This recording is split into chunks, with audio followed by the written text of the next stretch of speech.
everybody to this meeting. It's being live streamed so that if you're all aware, if you're speaking or doing anything, that you're being shown online. Just want to acknowledge ex-councillor Barbara Stewart, who's here to this meeting. Sorry. It's being live streamed so that if you're all aware, if you're speaking or doing anything, that you're being shown online.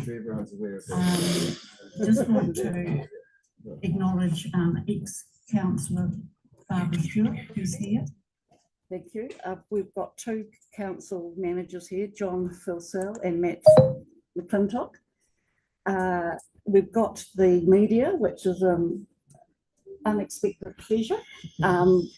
Tina Law, who's here from the press. Is there anyone else here from the media? Thank you. Now we're starting with, in fact, our prayer. So if everyone would stand. That's right.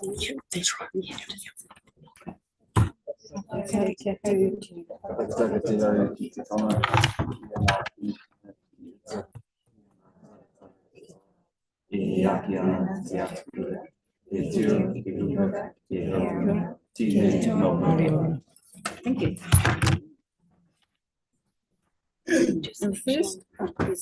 The first item is apologies. We've got any apologies. We've got Tyler on Zoom. He's apologised for early departure. And early departure, but I think it's quite late, his early departure. Yep, and Gamal is attending, so I'll put in an apology for late attendance. Can I have a mover? And moved Mark, seconded Marie. All those in favour say aye. Aye. Against, carried. Declarations of interest. Is there anyone who wishes to declare an interest? Thank you, Marie. Item number 14. Item, which is Riccarton Bush Trust. Okay. And that's for Mark as well. Thank you. Any other items where there's a conflict? Okay, thank you. The confirmation of previous minutes. Do I have a mover and seconder? Mover Sarah, seconded Inc. All those in favour say aye. Aye. Against, carried. Public forum. We've got 3 people for our public forum. First of all, oh no, it's looking.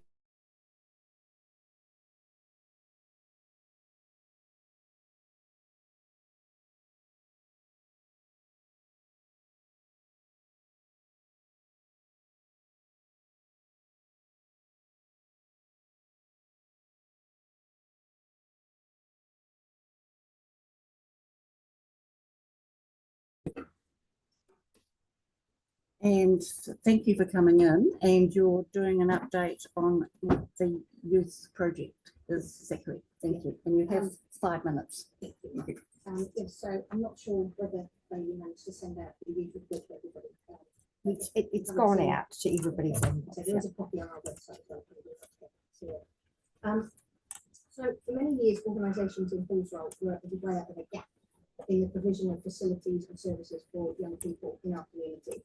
Despite having lots and lots of green parks, parks and green spaces, and clubs like Scouts, football, rugby, etc., our rangatahi who are not engaged in those organised clubs or sports often tell us that they find it hard to connect or find things to do. Halswell as a community has 6 primary schools, but no high school. Intermediate age children tend to travel to schools outside of the area, and high school students travel to either Hillmorton, which is our home system local high school, or they travel further afield across the whole city. Hillmorton has got 24/7 youth workers active within the school, but our local primary schools do not. As a result, there's a gap in services for that intermediate age group, and this creates a bit of a disconnect when those students hit their intermediate and high school years. It results in our teenagers losing a sense of connection with each other and the community that they grew up in. In 2020, Halswell Community Project, with the support of the Halswell-Hornby-Riccarton Community Board, put together a youth pilot project to support and grow youth engagement across Halswell. It was aimed at connecting with the young people in our community to identify their needs and to build the networks and the relationships needed to lay the foundations for future youth work in the area. As a community, we established that we want to see young people connecting and engaging with each other across the community, great young people growing into great adults with a sense of pride and belonging, young people actively involved in the wider community and involved in projects and decision making for young people and for the wider community.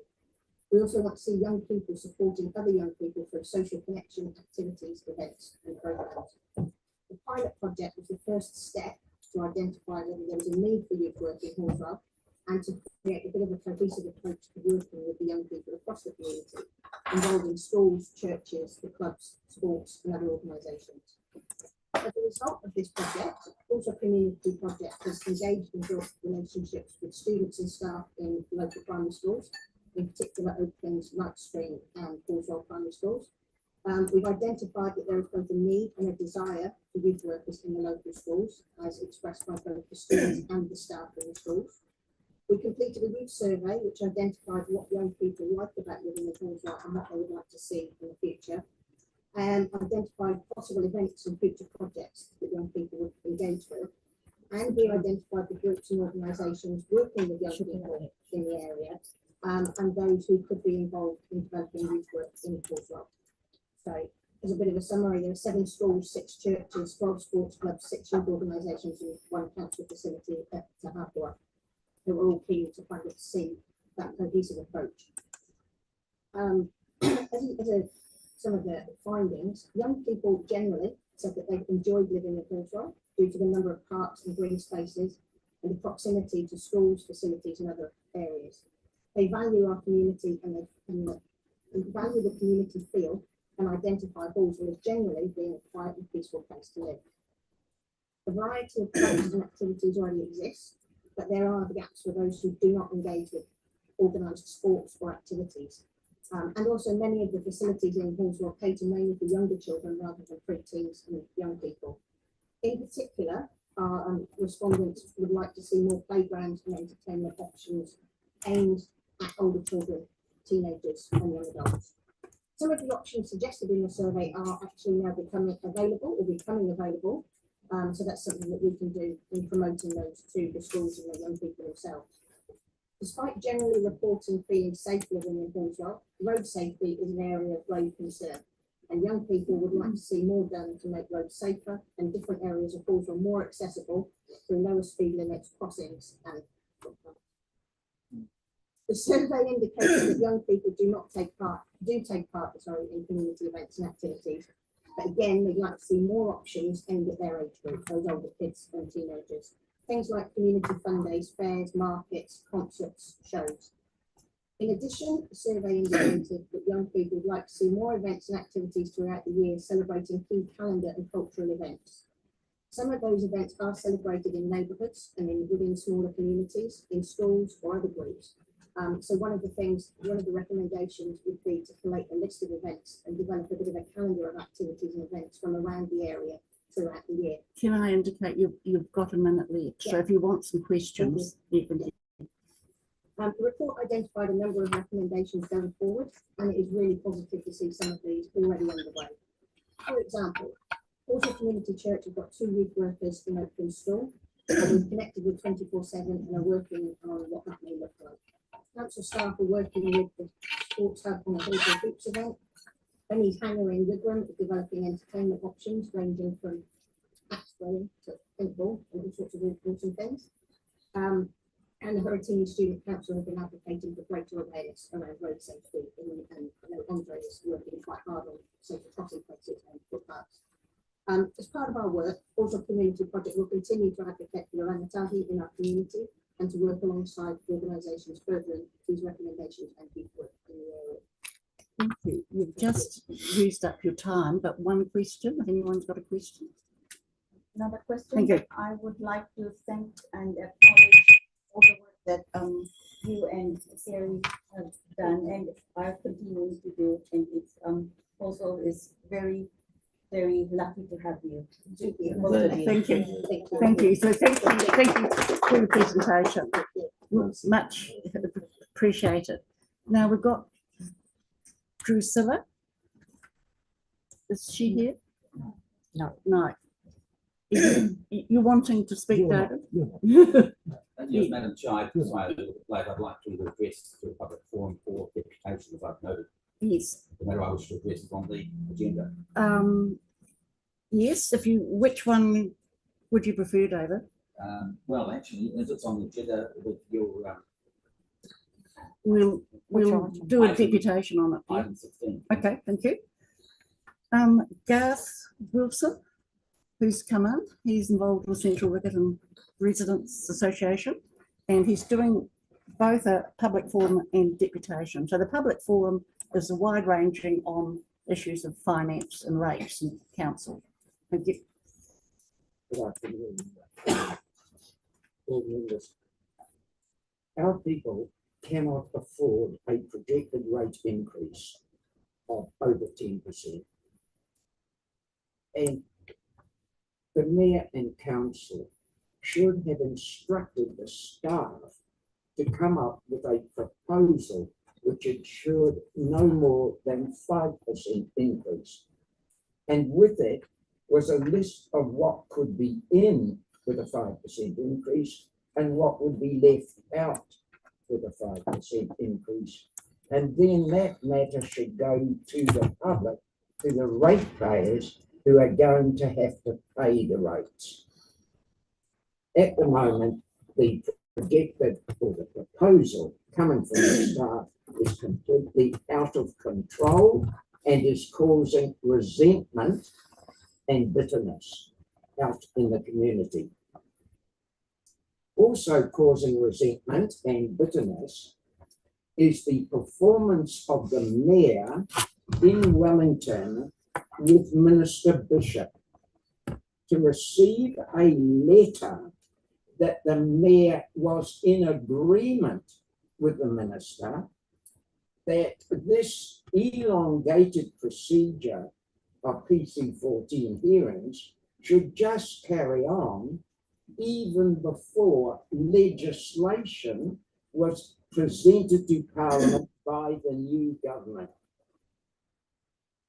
We would have expected the mayor to stand up for the residents, ratepayers of Christchurch, who were opposed to 6-storey and 10-storey buildings in two parts of this board area, in Riccarton and in Hornby. Those two parts have the majority of the population of the board area. And ratepayers in those areas have made abundantly clear to councillors their total opposition to 6-storey and 10-storey buildings in our areas. We feel the mayor has betrayed the ratepayers of Riccarton and Hornby by agreeing to what the minister wants. And we want the board to let the mayor and council know this.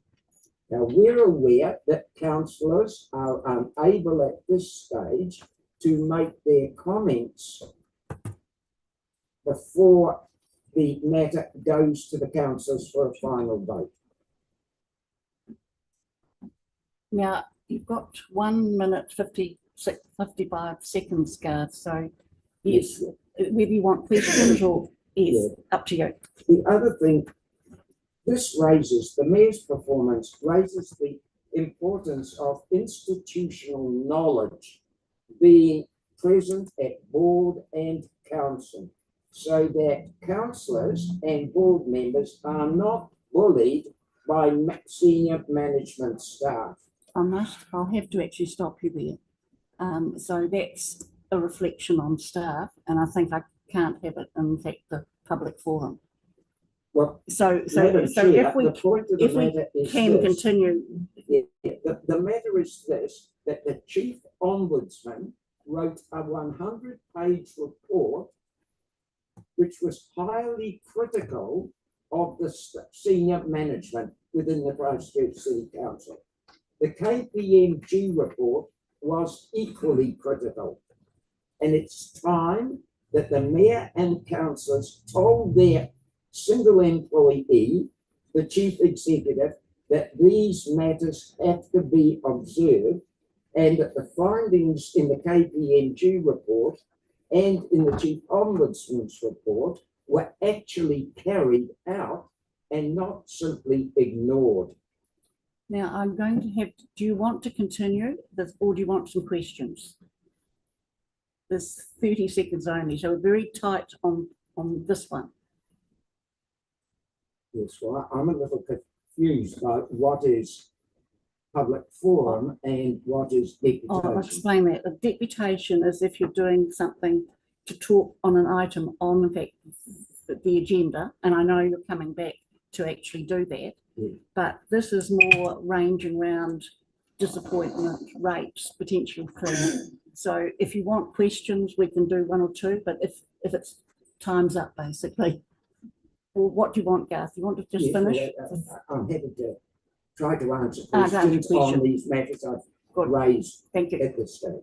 Debbie, we'll have one question. Thank you.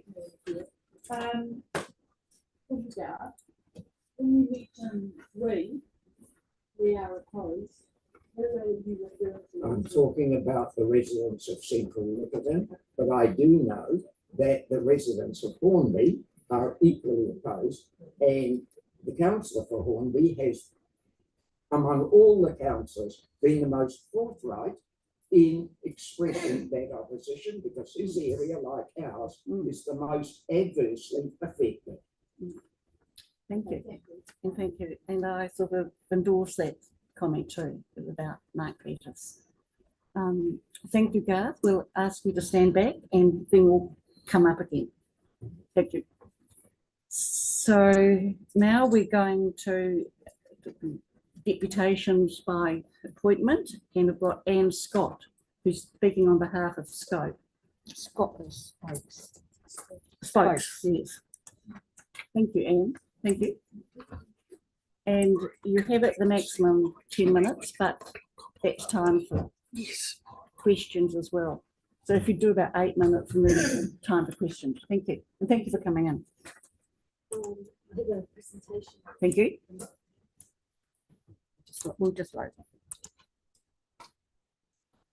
Chairperson, I'm here to speak on behalf of Spokes Temporary, which is an advocacy group for recycling within the city and the rest of Canterbury.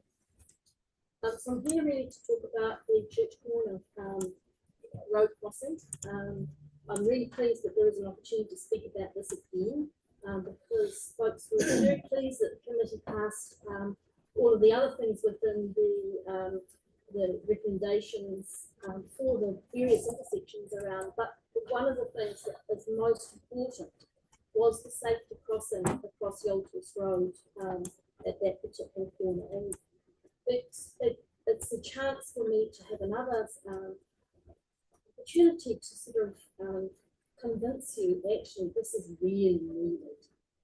Next slide, please. So this is the corner we're talking about. This is looking down towards Yolters Road and towards the main South Road, and that is the area that the staff recommended that a new pedestrian crossing goes in. Next, please. So it's a really busy intersection. It's used by a lot of cyclists and pedestrians, and some of those pedestrians and cyclists are actually quite vulnerable. They're children going to school, they're elderly using the shopping centre. And the drivers who are turning, particularly those from Main South Road turning right, are distracted by buses pulling in and out, by cars changing lanes at the last moment.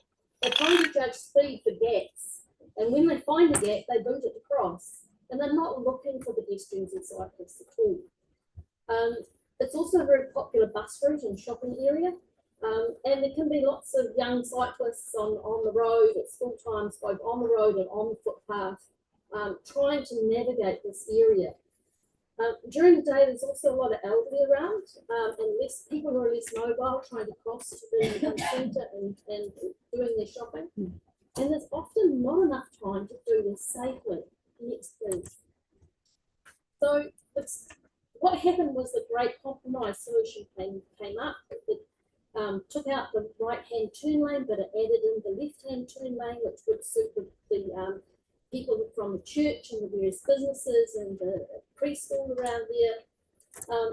This option will give a really safe way of getting across the road in a place where you can see all of the ways around. And it's also going to reduce accidents, which are mostly at this point from the right-hand turn vehicles from Main South Road. Next point. So this is where it's going to happen, and this is the current situation, pedestrian crossing. You've got this funny pedestrian crossing, which is to the right, which I don't know why it's quite there, because it's right in the middle of the road. And then you've got the small pedestrian crossing on the other side, and hardly anybody uses it next to them. So this young guy who's going along, luckily he's in high vest, he's about to cross the road and he's going to dash across. Next please. An elderly gentleman going across, and he's going to the medical centre, as you can see in the bottom right-hand corner. But he's taking that option to go across there. When you could put a crossing in that's really safe, about 10 metres away. Next please. 10 minutes. Here's a cyclist trying to turn right on a bike. She's actually going to go down Riccarton Road. She's on a cargo bike. She could have used that safe crossing and not be in a position where she's going to be jammed between the bus and that car. Yes, please. So this is a really great place for crossing. You know, it suits pedestrians, it suits cyclists, scooters, mobility devices. There's plenty of space if you take out the right-hand turn. You can see things well, and it's got great desire lines because you can come off the cycleways and you can go across there and you can get into Brake Street, and you're avoiding all of that big intersection there where all the cars are going through. So all of the most dangerous alternatives, then you don't have to go through them.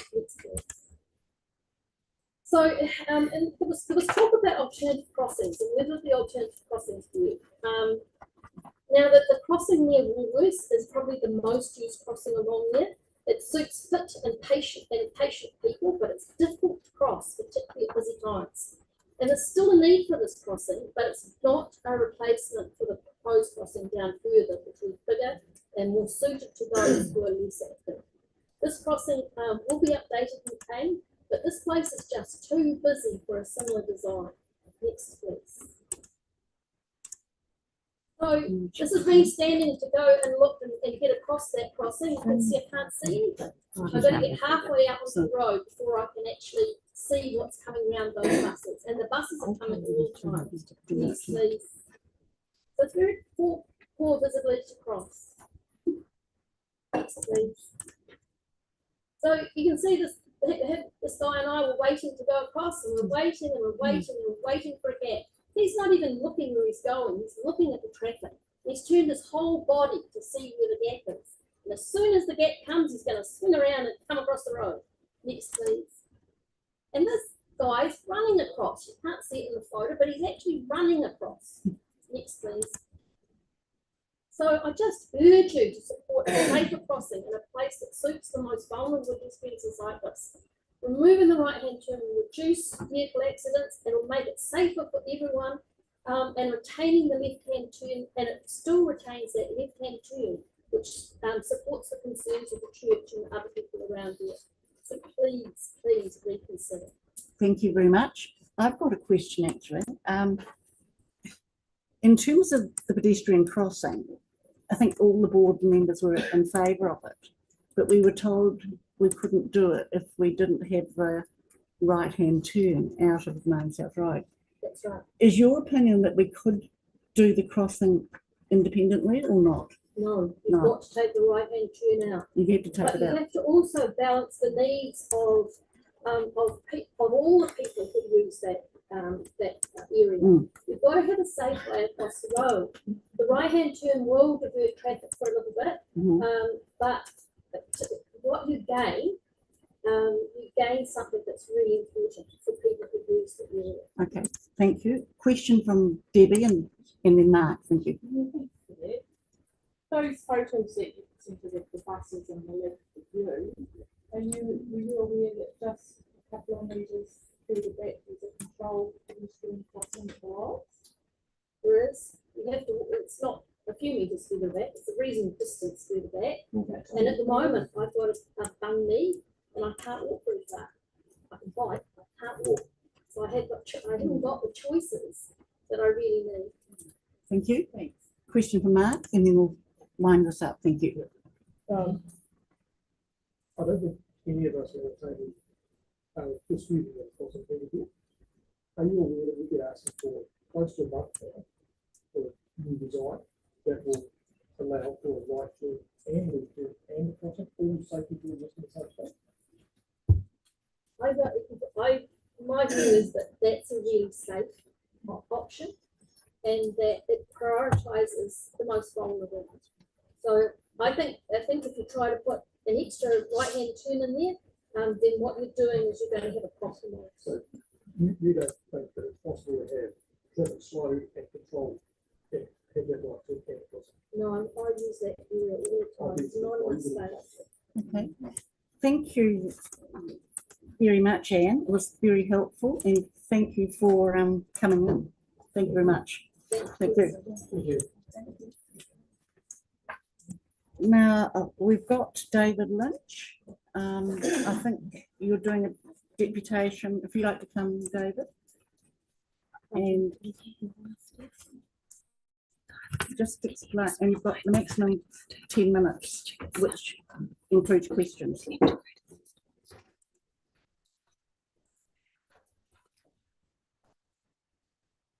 Thank you, Madam Chair. It's been a little rushed, and I will send out an electronic copy of this address to the members as well as to the Mayor and the councillors. I speak to my capacity as Director of Momentous Public Relations, and I'm speaking in relation to item 16.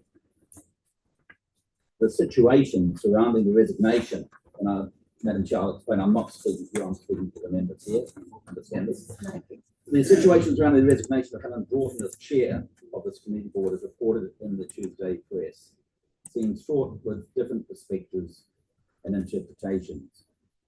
During my 26 years as an advocate and lobbyist, dedicating to pursuing clients' interactions with local and central government, I was dismayed to encounter what I perceived as baseless allegations and a perceived bully boy tactic. I've engaged with Helen Broughton extensively during her tenure as a city councillor, committee board. I'm just wondering. Sorry, just have to get that sound off. Sorry, that's the timer from the previous. Oh, no, sorry. Done. Sorry. As I said, I've engaged with I'm trying to. Helen Broughton extensively, and most recently I acknowledged personal time she put into the submissions on the intensification, a big issue for this board. She did so in both in a personal capacity and made submissions to the council and also to the select committee, and I congratulated her for that. Today, I vehemently contend that there's no legal justification for her resignation as chair, and I submit the following observations supporting my stance on this. Questionable ability to run the meeting. The claim that Helen Broughton's ability to run the meeting was questioned lacks specific evidence or examples of her supposed shortcomings without concrete instances of evidence presented. Is unfair to make such allegations against her leadership skills and potentially cause them to question the code of conduct. Cause for her resignation. The conflicting accounts from the board members regarding whether Broughton was encouraged or requested to resign suggest a lack of consensus with the board. It is crucial to ascertain the motivations behind these calls for her resignation and whether they are based on legitimate concerns or personal agendas. Lack of transparency in communications. The absence of formal discussions as a board about Broughton's resignation, as stated by board member Debbie Mora, raises concerns about transparency and communication within the board. Discussions of this magnitude should be made collaboratively, transparently, rather than through behind-the-scenes perceived manoeuvring. Assessment of meetings. The characterization of board meetings as chaotic or dysfunctional is subjective and lacks, in my opinion, objective criteria for evaluation. While there may have been isolated incidences, it's essential to consider the overall effectiveness of Broughton's leadership based on a tangible outcome and feedback from stakeholders. And I'm sure if you canvass the community she's represented, she is highly regarded in respect of this matter. Experience and expertise. Broughton's extensive experience in local government spanning several decades should not be discounted lightly. Her tenure and knowledge of governance issues are valuable assets that contribute to the board's effectiveness. Dismissing her contribution based on age or perceived need for a more useful face overlooks the importance of experience and institutional memory in governance. Social media use. The most fascinating comment I read in the paper, that Councillor Broughton doesn't use social media. While social media proficiency may be desirable for modern day communication strategies, it should not be the prerequisite for effective leadership. Broughton's willingness to develop her skills in this area should be acknowledged, but it should not be overshadowed by her other strengths and qualifications. In conclusion, the decision to remove Helen Broughton as chair of the community board should be based on objective assessments of her performance, transparent communications. Unsubstantiated claims and bullying tactics have no place in governance processes and must be rebutted with evidence-based arguments and a commitment to fairness and integrity. In the midst of the challenges, Helen Broughton's unwavering commitment to her community serves as a beacon of inspiration, in my view, for others to follow.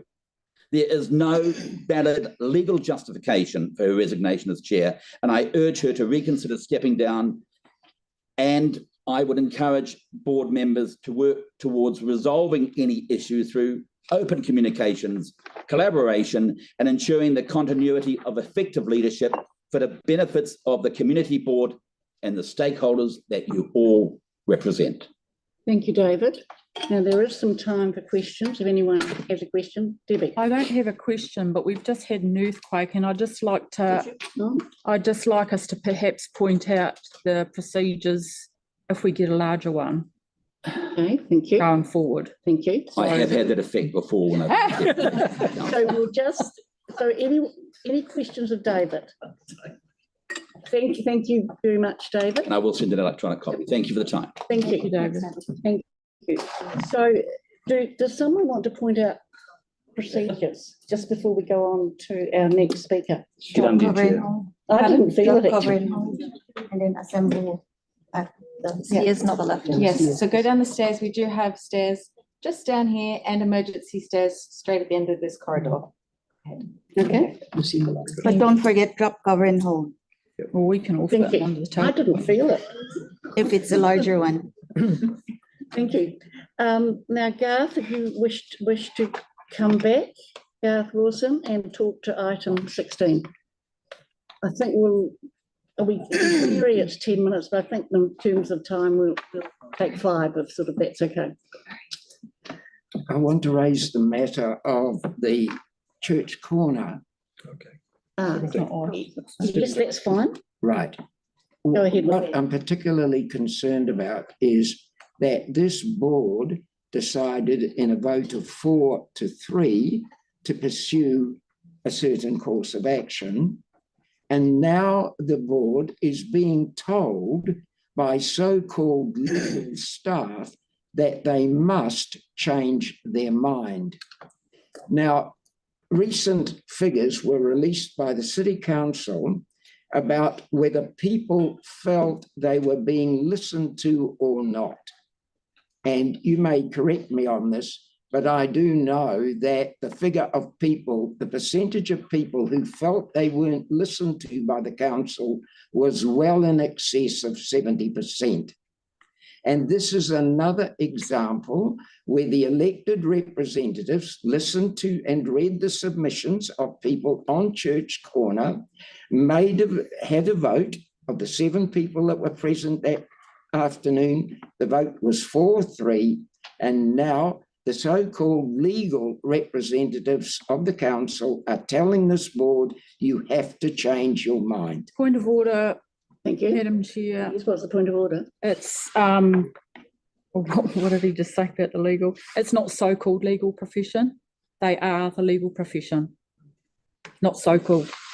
Oh, okay. Just an additional. Thank you. I I think it's a yes. recommendation. So We don't basically, have to. basically, Okay, well, it's the recommendation that. without going into the points of order, I think if you just correct that, Garth, take out the so-called. Well, it's the people that call themselves lawyers They are for the lawyers. council. Yes. But they are lawyers, work for council. Okay, well, on the matter of the lawyers, did this board realise that the council employed Buddle Finlay to give legal advice between Christmas Day and New Year's Day on PC 14? Because our association was sent a note from Buddle Finlay as to what these hearings, how it should continue. And are board members aware of the rate, hourly rate, that Buddle Finlay will be charging ratepayers for this advice when there is a legal division within the council itself? These are the sort of things that are going on, Madam Chair, and these things need to be brought out into the open. And if over 75% of people consider that they're not being listened to when they make submissions, an attempt by lawyers within the council organisation to recommend that the board change its mind is wrong. That is the point I'm trying to make. Thank you very much. Any questions on that? Thank you, Garth, for coming in. Much appreciated. So, thank you. We'll now move, and I have to acknowledge Gamal Fuda and Dion Sweets, who's here from ECAN. So we're moving to the presentation of petitions.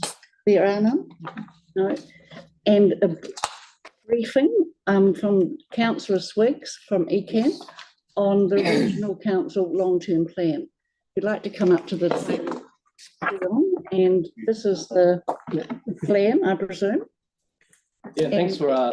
You've got maximum 15 minutes. I'd do 10 minutes and then 5 for that I question. don't think I'll take that long. I feel like I've come at a interesting time.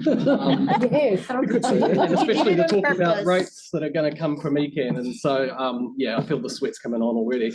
But thanks for letting me come and speak to you. I think one of the things that we're trying to do at the moment is to get more involved with what's going on with the City Council, especially because a lot of the activities that we're having moving forward are going to interlink, especially in our public transport sector, which we're going to really start to accelerate in the next couple of years. So long-term plan, you guys are doing your one, we're doing our one. It's cutting straight to the chase. It's not going to be pretty, like, you know, you guys are also facing with. So I've given you these documents here. This is our consultation document. I just wanted you to look at page 11, which is really what the crux of ECAN is looking at. So we're changing the organisation as of today to focus on key 3 core areas: environmental regulation, community preparedness, which is the hazard response that we need to look after, and public transport as a standalone part of the organisation. Sorry, getting people ringing me. By moving to these 3 core services, we're going to see a lot better and a lot better sort of value for money that happens within ECAN, but also a lot more visibility about the activities that ECAN does. Now, ECAN, for people that may not know, we look after from Kaikoura right down to Oamaru, and a lot of the Great Lakes, such as Lake Tekapo, Twizel, Ruataniwha, and around those big areas up there. So there's a huge amount of land that we cover.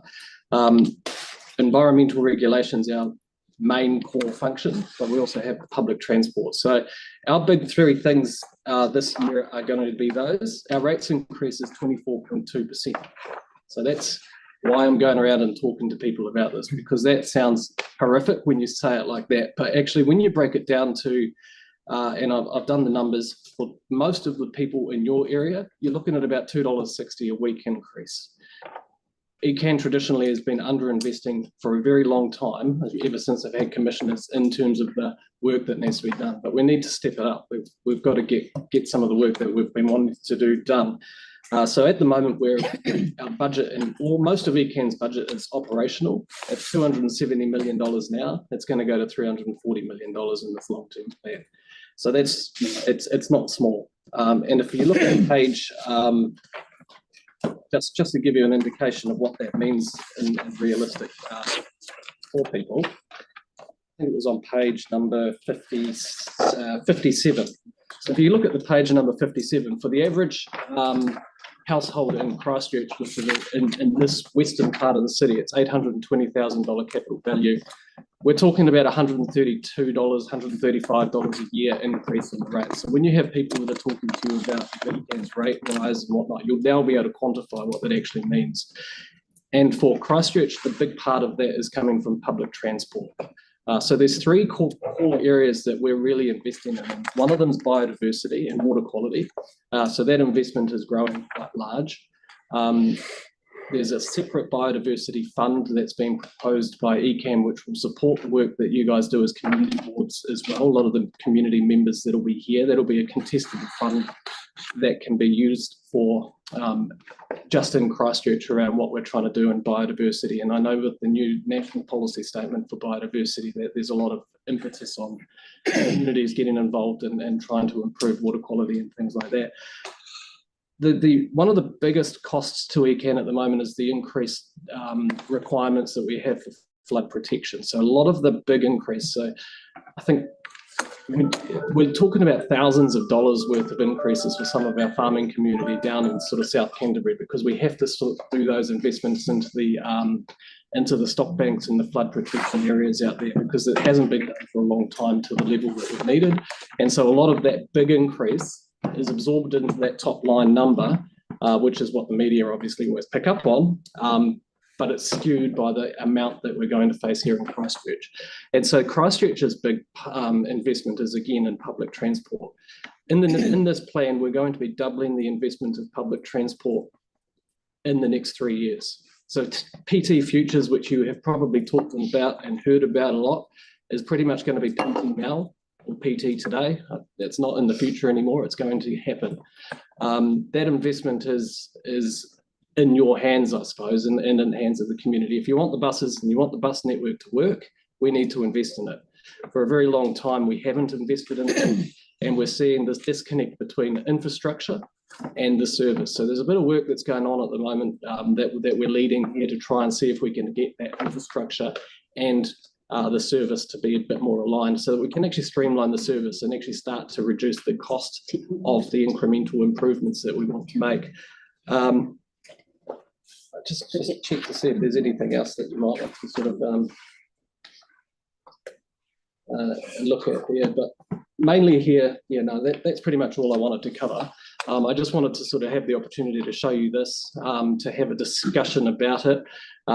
If there's any questions from the board, you can ask me here. But obviously, the floor's open. Thank you, Dion. I've got 3 questions already.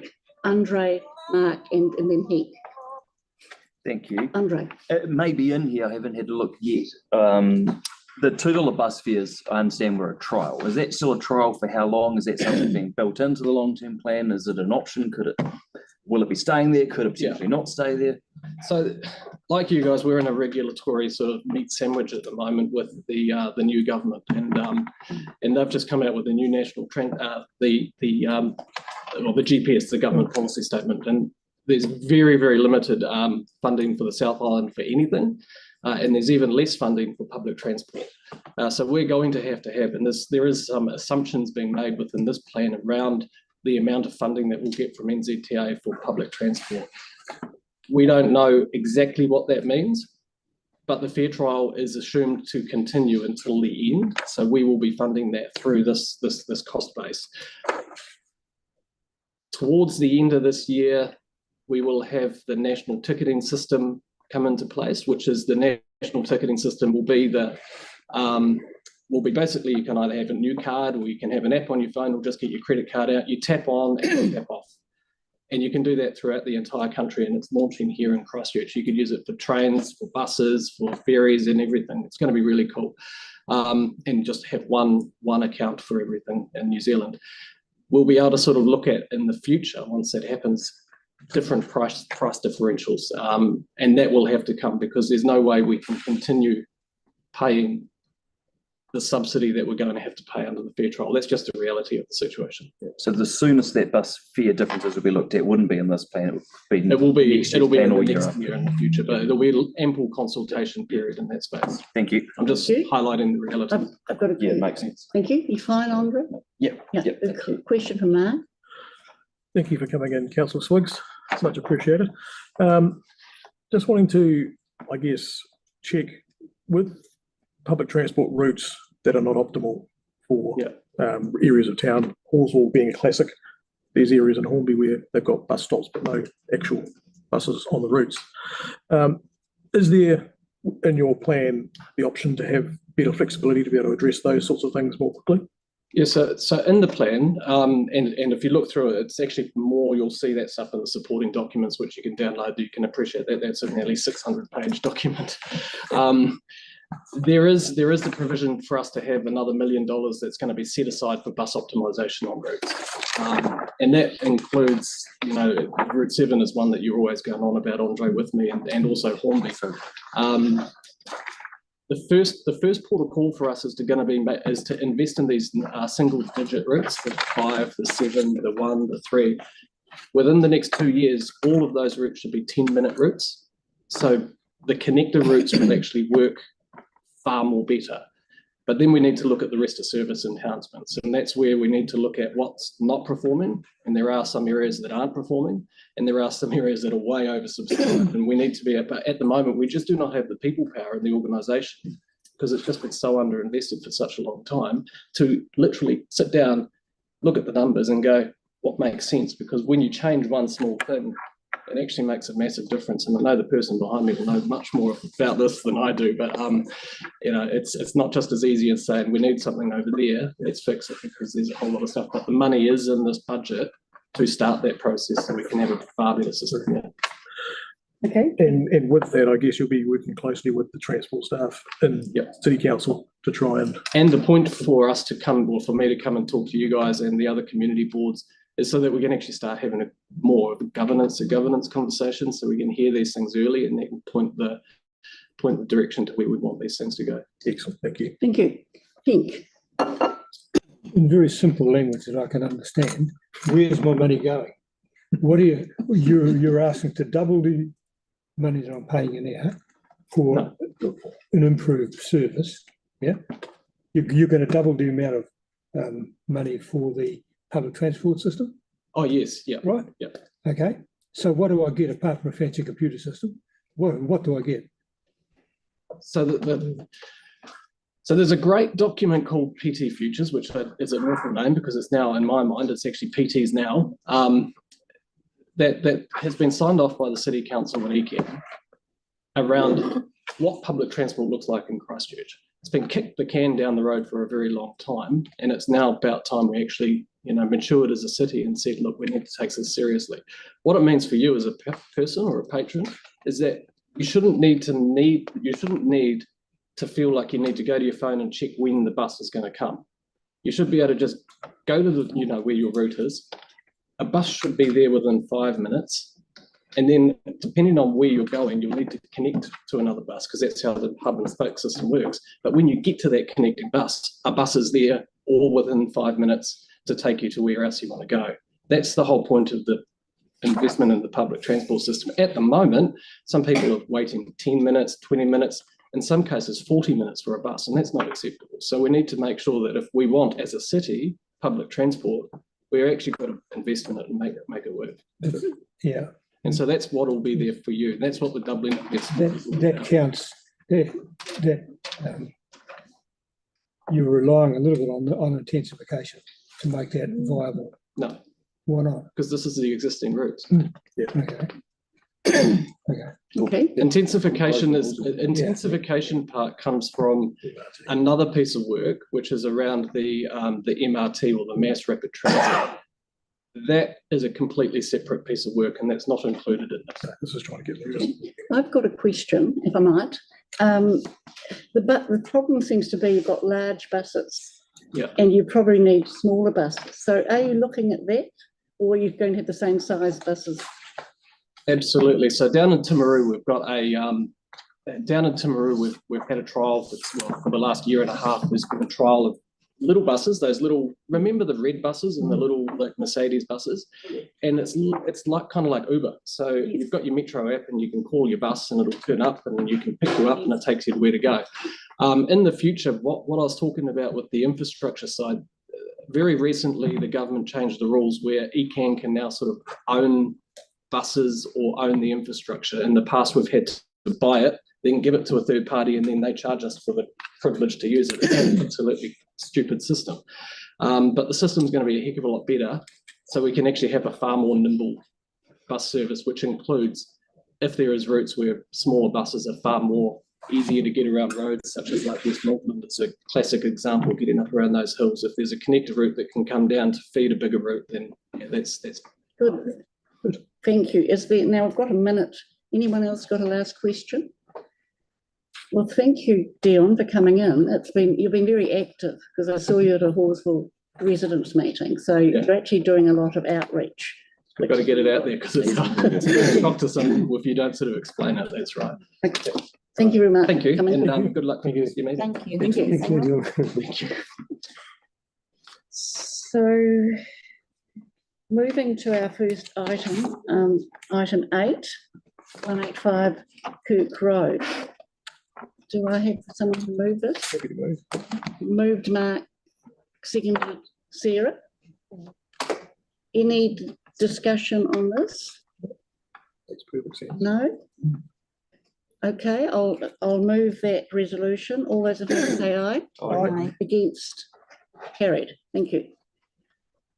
The next one is proposed road names 48 Quaifs Road.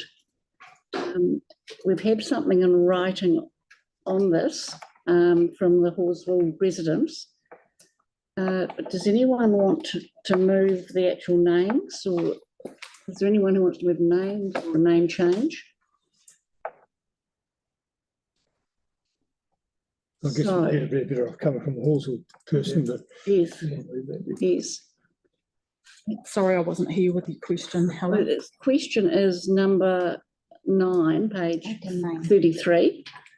And it's really a question of, are we wanting to approve those names as they are, or are we going to go with in fact a change? I'm happy to move. Yeah, it's just Happy to move it as it is. Staff recommendation. The staff recommendation. Debbie moved. yeah, it's just approving the one name. Yes. Yep. Yes. Andre seconded. Well, I mean, we'll second it. Well, I won't second it because You won't. I'm happy to go with the alternative too. Oh, Yeah. okay. Is there anyone who's happy to second? Well, can I just move out of standing orders? I'll move as I go out of standing orders. Can I have someone to second that? So we're now able to discuss this if you want to, Andre. Well, the Resident Association have kindly pointed out the relevance to the area of 3.22. Mm-hmm. I'm fine with that if indeed it is easy to pronounce. Podocarp. Let's go for it. Yes. The reason being, 1,000-year-old Mato tree stumps were recently found on Quaifs Road during stormwater basin excavation works. The Resident Association's concerns were no relevance to the area with some of these street names. Mm-hmm. These street names are based around the views. So from that development, you can see the view of mountains and something else. Do we have anything similar? Now, can I just ask Andre to finish and then perhaps ask a question? Yeah. Similar to the second name that you. Is there any? Have you checked on Google Maps? Yeah. Oh well, I mean, I haven't personally, but I can do that right now. Yep. That's right. Okay. Why not? Yeah. The closest thing I can find is the Podocarp Loop track in Oamaru. I think we're safe. Yeah. I think we're safe. I mean, I don't have a strong preference either way, but it would be nice to acknowledge the Mato tree stumps that were recently uncovered. Some of it's been turned into awards at the local schools. They've done a pretty phenomenal job. So you'd be to be able to go with one of the both developers' names and indeed recognised locally here, I think is a good one. So you would move a resolution that we go with Potocup? I'd be happy to. Yes. move I've that. already moved. Once we're sort of back and I've forth. already moved though, Helen. Okay, is there, so. Can I speak to my mover? Or we'll What do you want? No, I think resume standing orders. So we need to move in a second for that. A mover, I'll move that we go back to standing orders. Mark, second, all those in favour say aye. Aye. Against, carried. Now Debbie has a motion on the table, looking for a second. You were looking for, in fact, a second, weren't you? I mean, I'm Staff the recommendation. same as Andre really. And there are many areas, of course, where the name doesn't associate with the area. But if this is something that the community are willing, I'm happy to go with that. Thank you. So would you like to move it or Andre move? Well, I'm happy to withdraw my. Withdraw yours, thank So I you. move Potocup Drive. Yeah, I'll You second. Potocup. I'll Okay. second on Okay. that. All right. Andre moved, To- Debbie seconds. Debate, any debate on this? No. I just like to add Thank to you. it that I agree with it. It is relevant to Yeah. the area, so I Okay. support that. Let's, and Mark, you want to say something? Yep, I'd just like to say thank you to David Hawke from the Residents Association for pointing it out to us. And I think it's very fitting to change to that name, given the history of those stumps. Good. Thank you very much. So all those in favour say aye. Right. Those against? You've done it. And it's accepted Potocup. Thank you. Number 10, bus stop upgrades beside Shan Crescent Reserve on Riccarton Road. We've got a staff member here for that. I don't think there's any particular issue in it, but come in fact to the table and just explain what you're doing and why. Thank you. Sure. Good afternoon. This bus stop is on beside Chairperson on Riccarton Road, where 8 bus routes actually use that, including 2 core bus routes, Route 3 and Route 5, and also the orbiter. The problem is that the current bus stop capacity is for 1 bus stop, but because we have high number of buses using that, normally we have 1 more buses there, which need to stop behind the first bus, and it's accessibility issue and also a safety issue because it blocks the intersection of the Chairperson and the Riccarton Road. This was raised with ECAN and bus operators, and also ECAN said that the frequency of bus route 5 is going to have an increase in 2025. So we recommend to increase the capacity to accommodate 3 buses. At the moment, we implement 2 of them, and then next year, when we have the uplift of for Route 5, we do increase the 1 more to the capacity. So no residence is directly affected, and park team also has support the plan, environment Canterbury as well. Thank you. Thank you very much. I'll ask you this. Oh, questions. Any questions? No question. No questions. If you stand back now, in fact, the table, if you go back. Happy to move. And I'm happy to, who's moved it? Tyler. Tyler. Thank you. Second. Male second. Okay, I can't see any problems here with this. It doesn't affect any residents, so it's a bus stop on a council reserve. So all those in favour of the staff resolution say aye. Aye. Against? Carried. Thank you. Number 11, this might be a slightly longer one. Not sure. Could the staff member come to the table? Peter Roger, Colin Quindle. Peter, you're on my left, is that right? Thank you. Colin on the right. Thank you. Have it up on the screen. So it's Sparks Road and Milnes Road intersection. What was the question? Could we have the picture on the screen? The plan. What's that? Attachment C. Just for those on Zoom.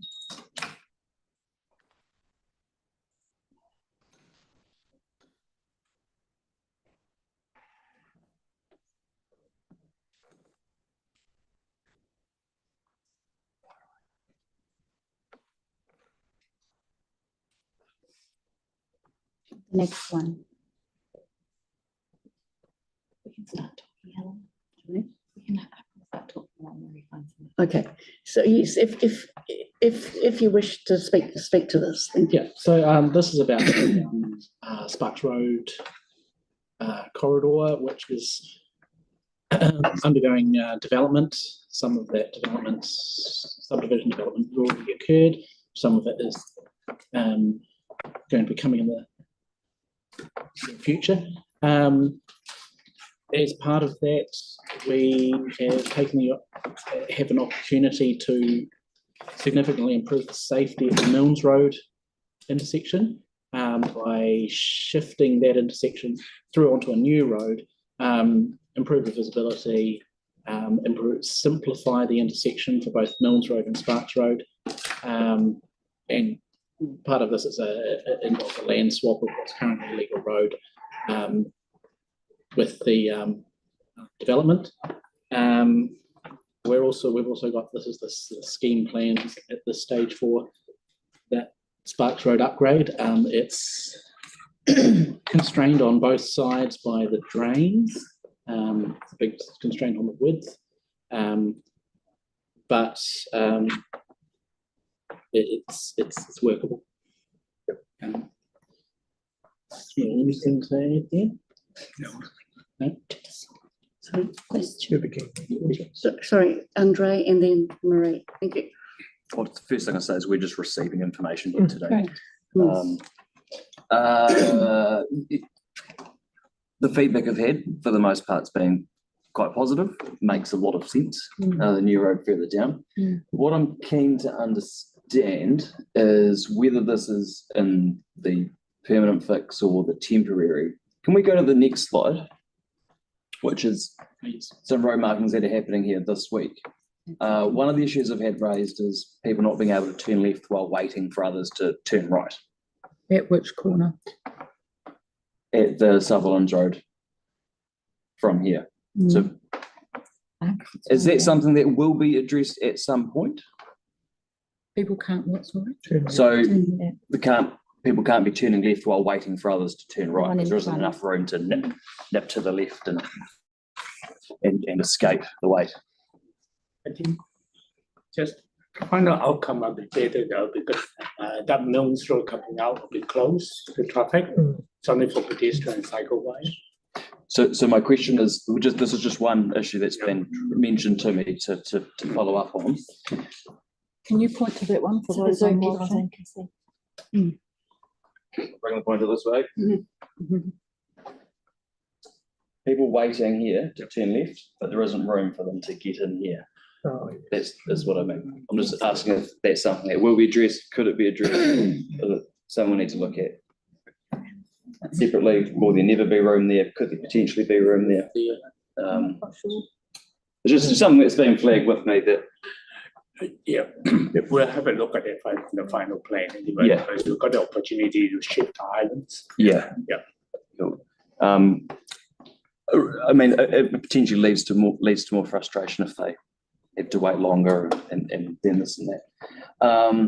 And just the other question is, I understand lights haven't been considered, or have they been considered? What I'm wondering is why we wouldn't be potentially doing lights in this intersection. Sutherland's Milnes. Sutherland Sparks. And why we aren't going with lights at the same time as doing all of it when we can extract development contributions and this kind of thing. Is it purely just a budgetary? It's not only that, it's from because of the number of vehicles using the intersection is more important. And then because traffic light is a high maintenance item, it's not an easy fix. But it's most likely will be the ultimate. I can't see in this intersection the traffic volume will warrant it. Well, and if with another 3,000 homes to come in Hallswell, another 10,000 homes to come in Selwyn. So if accidents continue to occur here, will lights then be considered? I don't know, because it's not for me to predict now, because I mean it's easy to say the accident is predicting, but the problem is that you have to remember all the speed have slowed down considerably, will be 50 km. Yeah. Because you have to remember when that intersection was set up, the speed is 100K. You have to remember that. And then with more development happening, they want to slow down the traffic. Yeah, because it's one of those one there. Traffic light is the ultimate, the end result of the high volume traffic rather than the in the suburb. Because with the traffic lights, there you most of it get frustration. With the uneven with the number of people using it at daytime. Yeah. So I guess what I'm asking is, in 10 years' time, and we've got another 10,000 people there, are you confident that there will not be a need later on to put lights in, as opposed to doing it all at the same time? Will last 30 years. Yeah. Okay. Yeah. Cool. Thank you. Okay, thank you. Any other questions of staff? Marie? Can you go to the one slide up? And I'll point. I just need some clarification. I just got confused here. So BB cross-section is this one, right? Yeah. And we've got here the Otherwise, shared, is this shared footpath? a shared footpath because we're running out of volume. 2.5 meters, and that's part of this proposal now. Yeah. But on the other side, so on this side is a future 2.5 meter shared path. Yeah. But the measurement up here says 2.3, so which is which? No, because that one there is on the current measurement. Because once that side developed, we will get another 1 meter of land there. So it's one of those. It will. Yeah, it will eventually will be 2.5 meters. Okay. Andre? I'm seeing what looks like pedestrian refuge islands. I'm wondering at what point in this project will they likely to occur? Not until the new road's going in, or? Yeah, because at the moment we just have the possibility of a pedestrian crossing point because we need to make sure that there is footpath on the other side before we do that. So it's fortunate that on the other side of the road, the resource consent application have been logged. Okay. So likely will be that's promising. Yeah. I've got a question from Debbie. We'll come back on Debbie. Thank you. Thank you. Good to see you again. And the subject of the pedestrian refuges, how successful do you think they will be, considering on Horsell Road over by the BP station, we have some pedestrian refuges that often get knocked over by vehicles, and that's a high user road as well. So are you saying that perhaps we're better to have them than not have them? But are they going to be successful given, we're 50 Ks there? You will be 50K, but you have to Are we 50 Ks at the moment? At the moment, it's 60. So will we be going down to 50? Most of it will be because the design is leading that way. Right. Yeah, because there is quite a long length of open space. So when the other side, when it was launched, we're talking about having a central medium. So there likely will be a central medium between the new intersection to the pond area. There will be a central medium similar to what we proposed on the east side of the spot of the intersection on Sparks Road. So there will be a physical medium along there with tree planting that will hopefully will slow down the people. Okay. Yeah. You have to remember we can't tell people how to drive because there's so many drivers that don't obey law. That's exactly right. So okay, so that's good to hear that speed will be lowered and some traffic calming around the pedestrian refuges. Yep, great, thank you. Okay, thank you. Any other questions? Andre? Could you just touch on how the paths will progress and extend? Will it extend all along Sparks Road? Will there be parts left without a path? Do we know when they might be? I need to get a good crystal ball. Because all along there, from here down to Collier Drive, the resource consent have been consented with the 2.5 meter path all the way down to Collier Drive. Yes. On the other side of the road, because there's quite a big chunk to be done by the Bunbury Retirement Village. Yeah. So and then the council had to pick up the linkage in between where the substation is.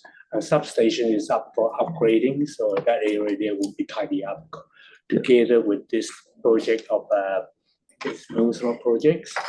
Because we have already instructed the engineers to do the design, the best to connect to right through here. So is it going to go right, so between? Collier Drive is on the other one, the big. It's going to Collier, is it going to go all the way to the Halswell shops? That one, there is another stage, there's 3 developers involved with it, I can't promise you the timeline. No, I understand that. Yeah. But the path will still be filled in here? That part there will be filled in, the 195 Southern Road. Yeah.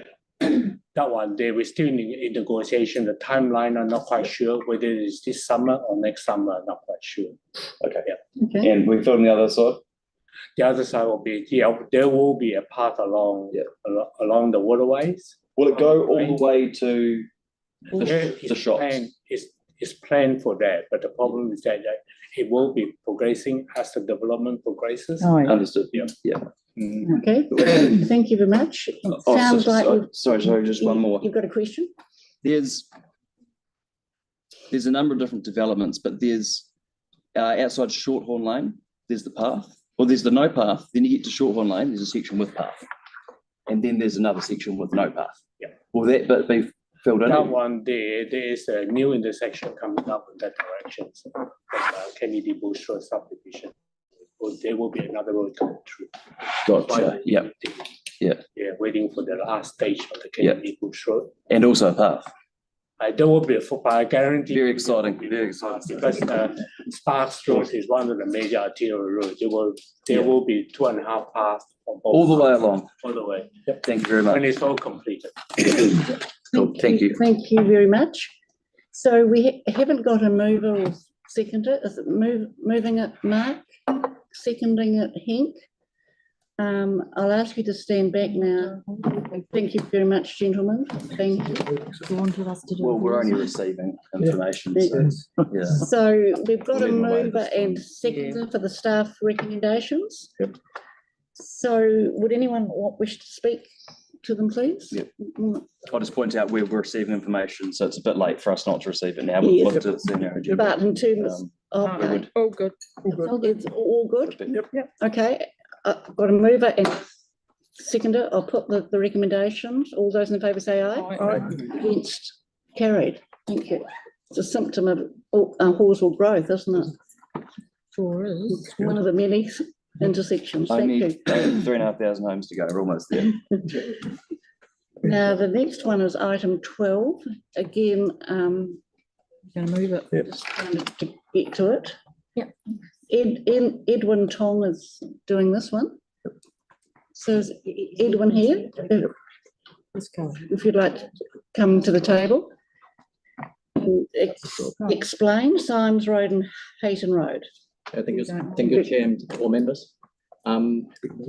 Yeah, basically this report is from a B-train bus drivers that is having difficulty of turning from Hayton Road into Seamus Road.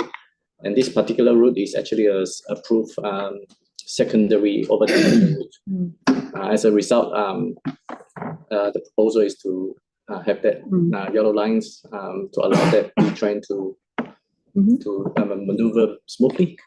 And I actually look at other yellow lines as well, just to improve the intersection, in particular as you come through Seamus Road, and then to have the good visibilities. Originally, the proposal was to allow adequate sight distance, but because of the consultation, 3 of the property owners and the occupiers, they are actually disagreeing of too many yellow lines being put in. So in the end, the proposal has reduced the yellow lines down to allow 4 parkings to be retained as a result.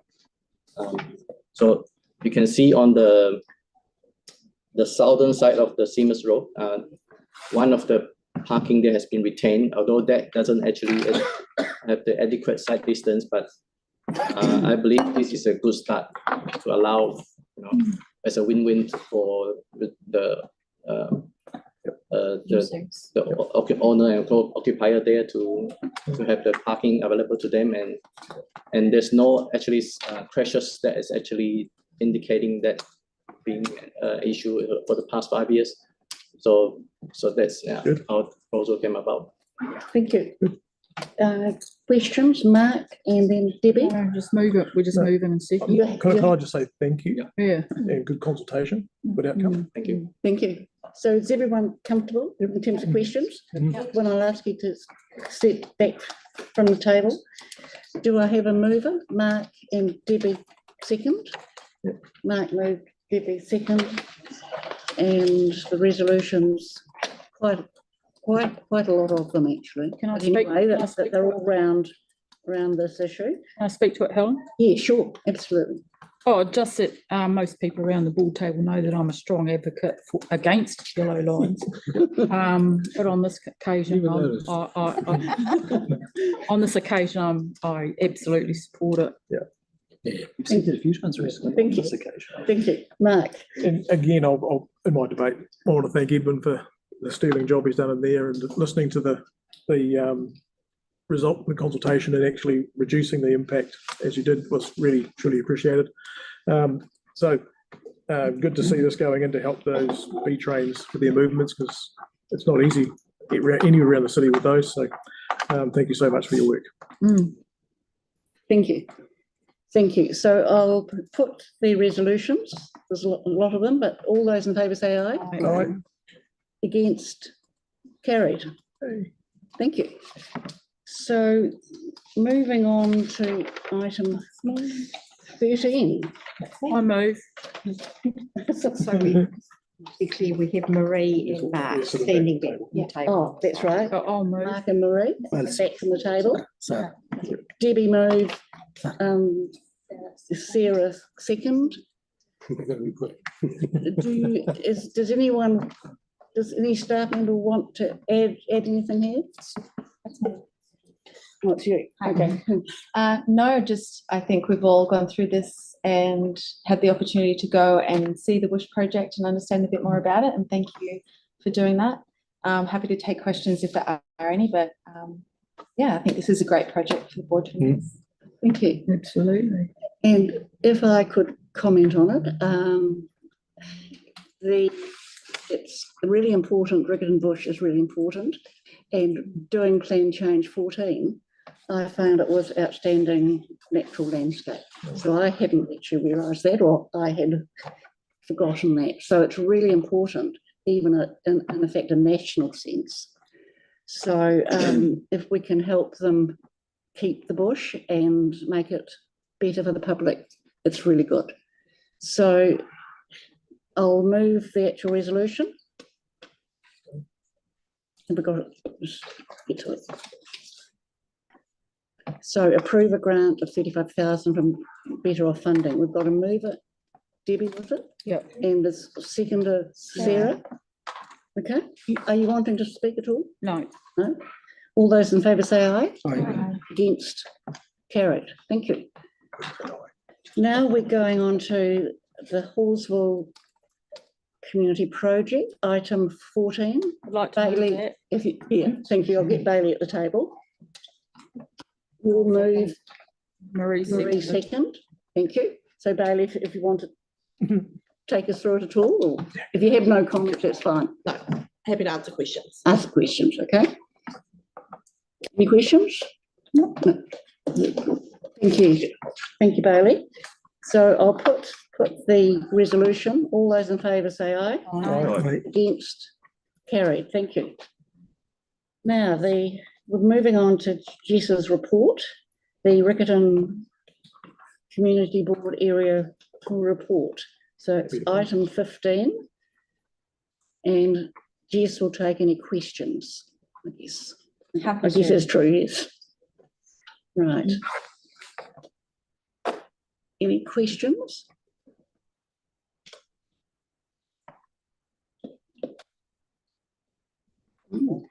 No questions? No. Okay, so I'll move that report. Is there a second, Andre? Well, a debate and a second. Oh, okay, debate too, thank you. good to go. So it's good to, it's on the table officially. Just pointing out the item in the quiz night fundraiser for the New Halls Community Patrol, can confirm it was a raging success and sold out about a week in advance, to much disappointment of people who have missed out. So, Including the board. Including the board. We've got to be quick next time booking the table. I did suggest it. But we did have a team of board staff members who did quite well in that quiz, as I recall it. Third, yeah. So we obviously going to need to have more of them in the future. Great. Yes, thank you. Mark? Yeah, I'd be remiss not to point out the Hornby Matatiki opening that's coming up next month. So thank you to everyone in council who's been involved in that.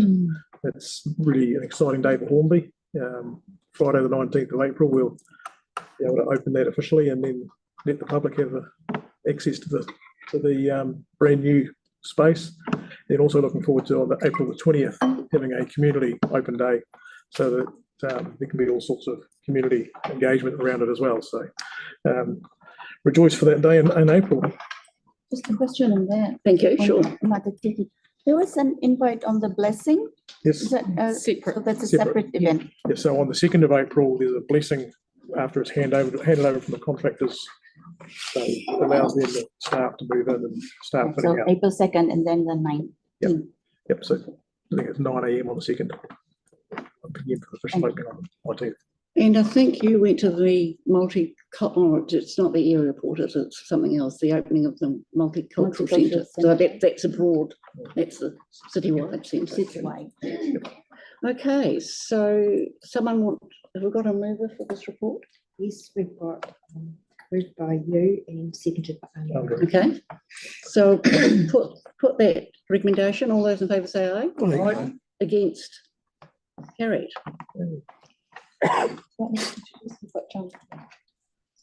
Yes, I just wondered if you want to take a 5-minute break. Yes, we can do that. Yes, we'll take, because we're now moving into item 16, and then we're going on to the church corner issue, which is reasonably difficult, if you Can we like. cut the live stream for 5 minutes? Well, yes. Okay. So feel free to have a break now, and then back in 5 minutes. We're still on the stream though. So Marie, I just think let it go. Helen?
Just before we start, I'll make sure that. are we on? Yeah. This is obviously a difficult issue. I'm going to mention that Lynette Hardy-Wills is here from the Island Upper Riccarton Residents Association. She didn't ask to make a deputation, so the item, she actually can't speak, but she's here and watching. Madam Chair, I would like to request that you ask the board whether the meeting might be suspended so that I can speak.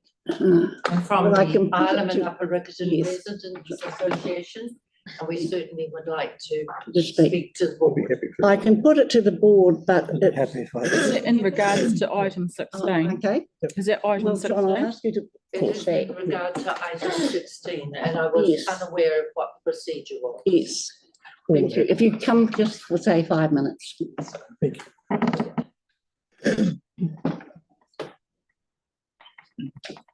Yes, I am Dr. Lynette Hardy-Wills, and I set up the Ireland Upper Riccarton Residents Association back in 1997 and have been involved ever since. And I really want to let you know that we are highly supportive of Helen Broughton remaining as chair of the board. She has been involved with us over, it's getting into decades now, and she has real knowledge of what we're doing and has been very supportive in ensuring that we continue. I'd like to just bring to your attention that Helen has helped us to establish the board and was very involved with me in the writing of the constitution for this new residents group. And we have been able to take 3 legal cases to the Environment Court about the smoke that was coming from the university chimney, from the Teachers College chimney, and the Feltex chimney. We later took cases as the residents group with Helen involved in helping us to the Environment Court with the Feltex factory, which has now changed, and that land use has gone through several changes there. Now, this is very important that our residents know that we have people who can assist us at the city level. Certainly when we had recently the boundary changes between the Avonhead area and also the Upper Riccarton area, this really split our residents association. And so Helen came to the rescue and has assisted us to move on through that. And we really appreciate that. We're also aware of her support at Church Corner with the Memorial Library there, because this was a keen issue, and you'll have noted how important it was to residents. It's been in the newspaper, and Helen has been very involved with our group and that issue.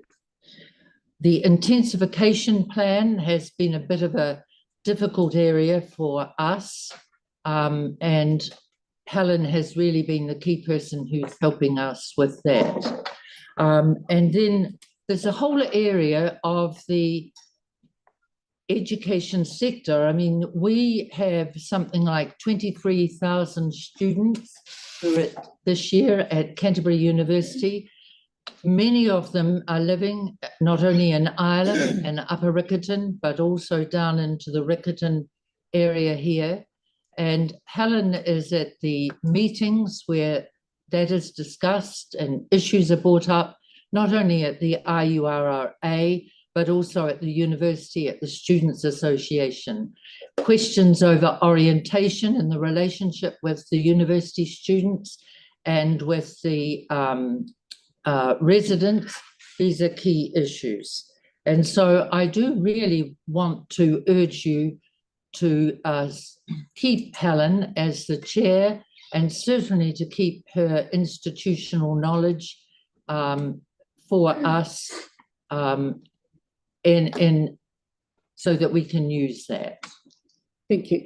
Thank you, Lynette. I've got a question from Andre. You haven't spoken about the chair role. You've spoken about Helen's assistance, which would continue as if Helen was staying in the role. So that institutional knowledge or that assistance wouldn't disappear in any way, shape, or form. It would continue as per normal. But I really do believe we need somebody with the knowledge and the background that Helen has got to continue as chair. For what reason?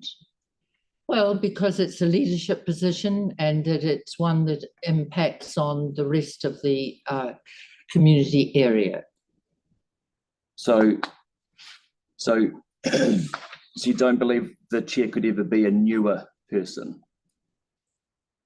Well, I'm not saying that. I'm saying it's valuable to retain the knowledge and the experience of the current chair. Would they need to be in the chair position? What if you still had them at the board? I think that would be desirable. If not, I would hope that, but I do support her staying in the chair.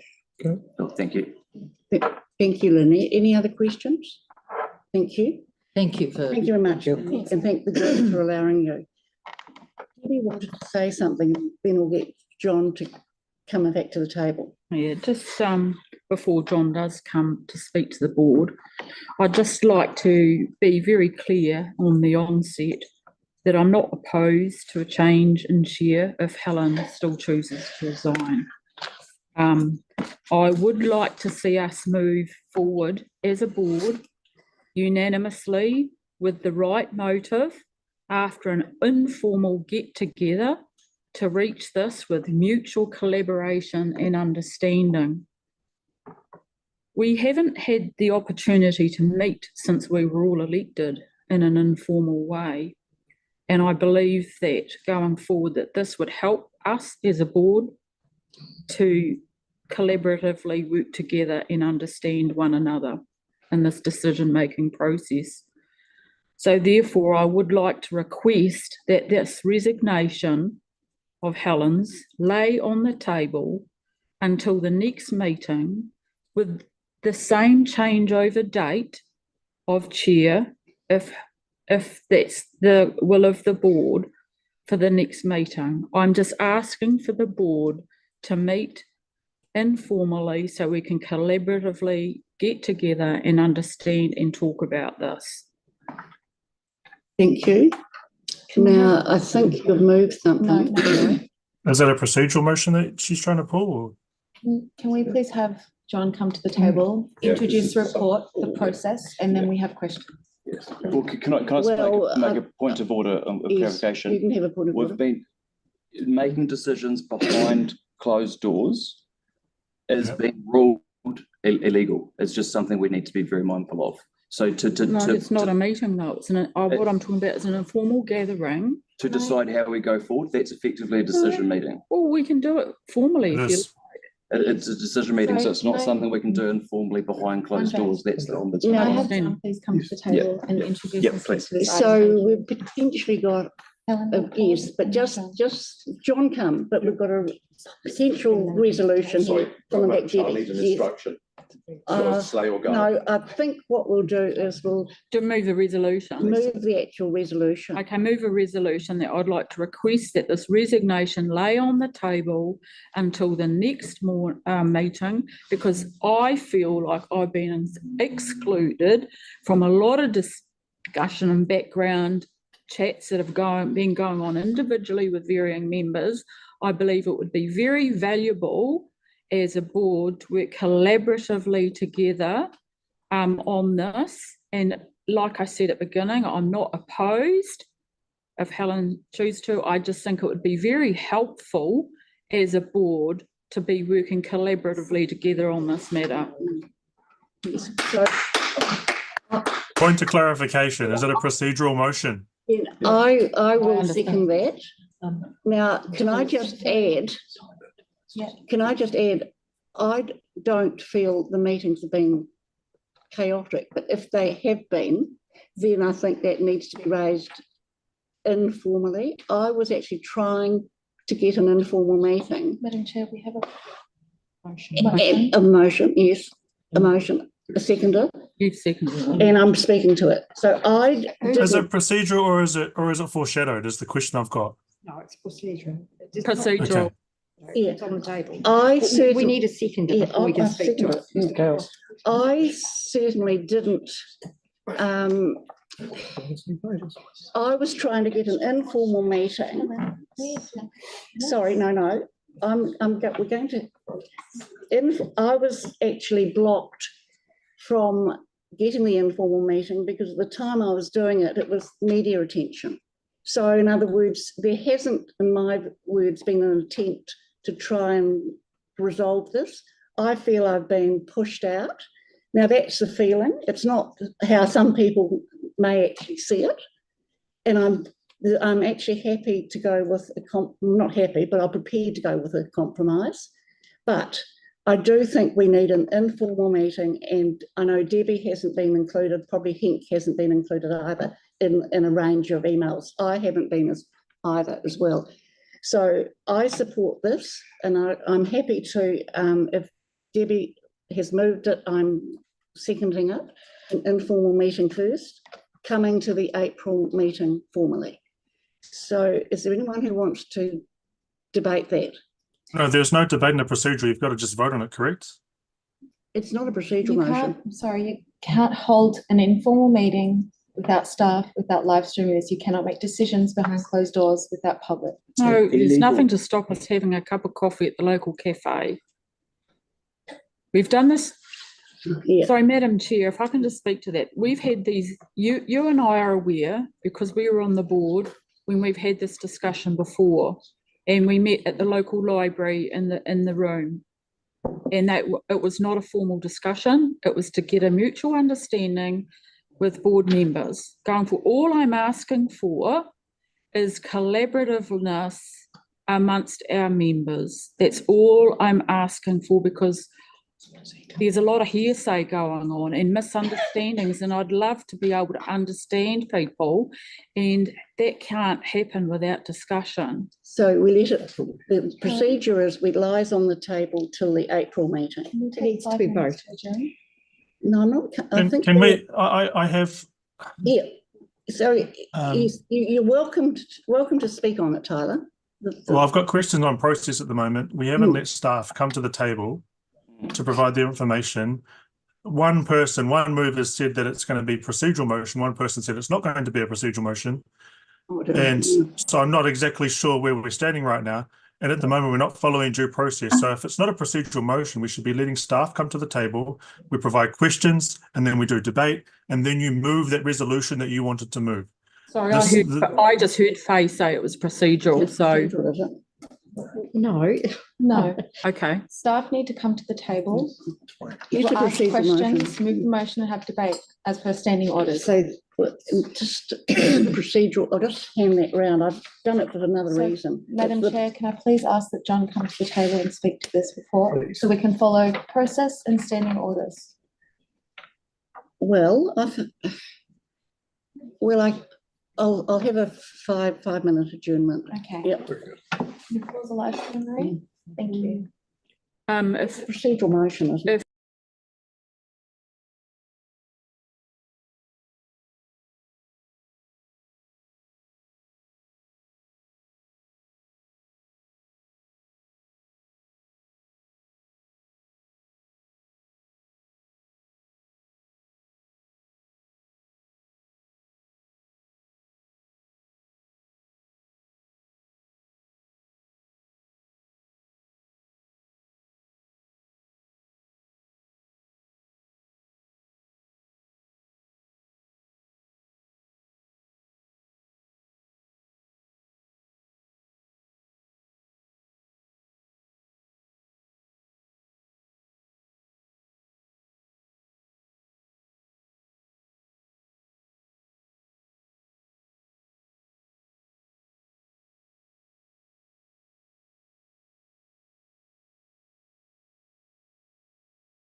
person to come back to the table.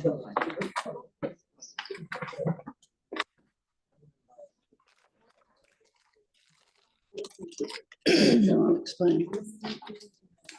So basically what's been agreed is that John Fulsell will come to the table, do his report, and then if Debbie has a resolution that gets moved and it's accepted or not, and then we go on to the other options. So is that fine with everyone? That's good. Good, thank you. John, would you like to come to the table?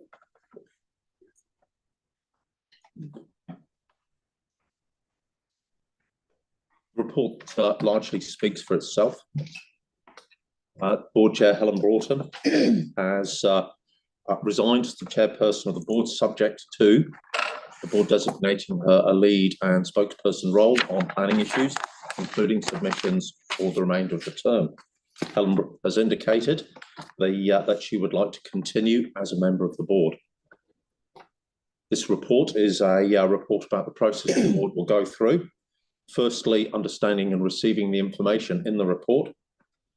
Secondly, whether or not the board would like to accept the resignation, albeit conditional. If the board does that, they proceed to 3 and 4. If the board would like to take a different course of action, really that is up to the board when considering the resolutions. I'm happy to answer any questions. Good. Thank Otherwise, you, John. I'll any questions? step down. Thank you.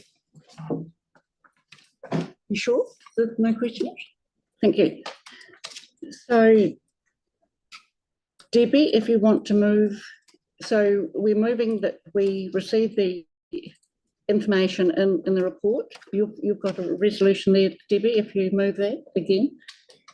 But do I do that now or after this? No, it's first. Yeah, as mentioned before, I'd like to just request that your resignation lay on the table, and that can be done by you withdrawing your resignation if you feel. I'd like to request that this resignation lay on the table until the next meeting, where we can call an informal get-together. I think it's about time our board get together since we've been elected, and try to work collaboratively and transparently with each other.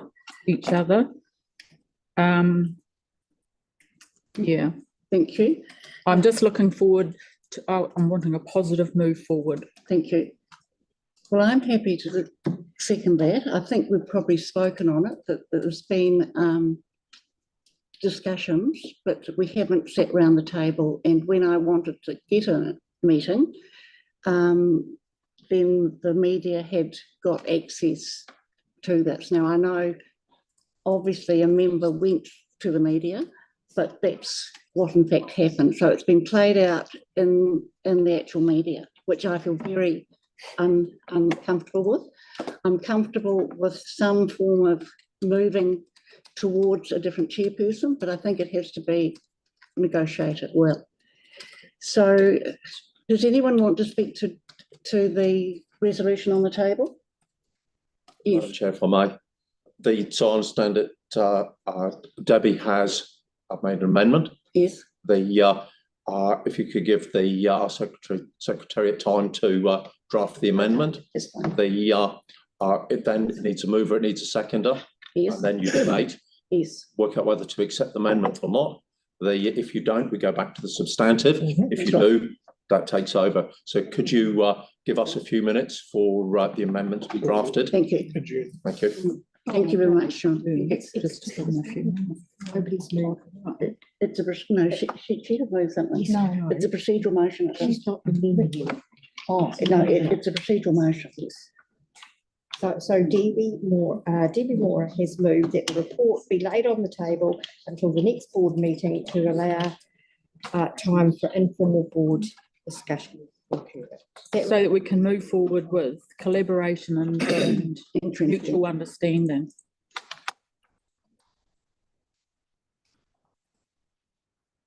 With the resignation date still remaining the same, if we proceed with that. I'm just more concerned, yeah. So you're moving another step.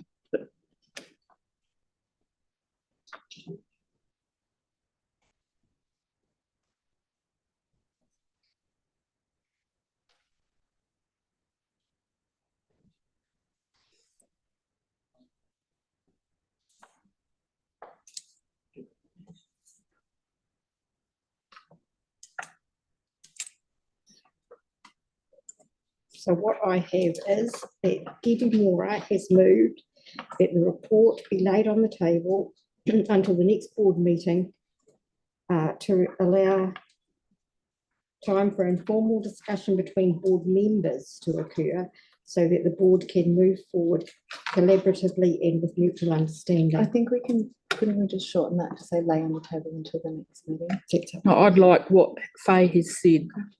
Yep. You should, to allow discussion, I think, rather than informal. I think we shouldn't use informal. Stevie's motion. Do you want to change it, take out informal and use further?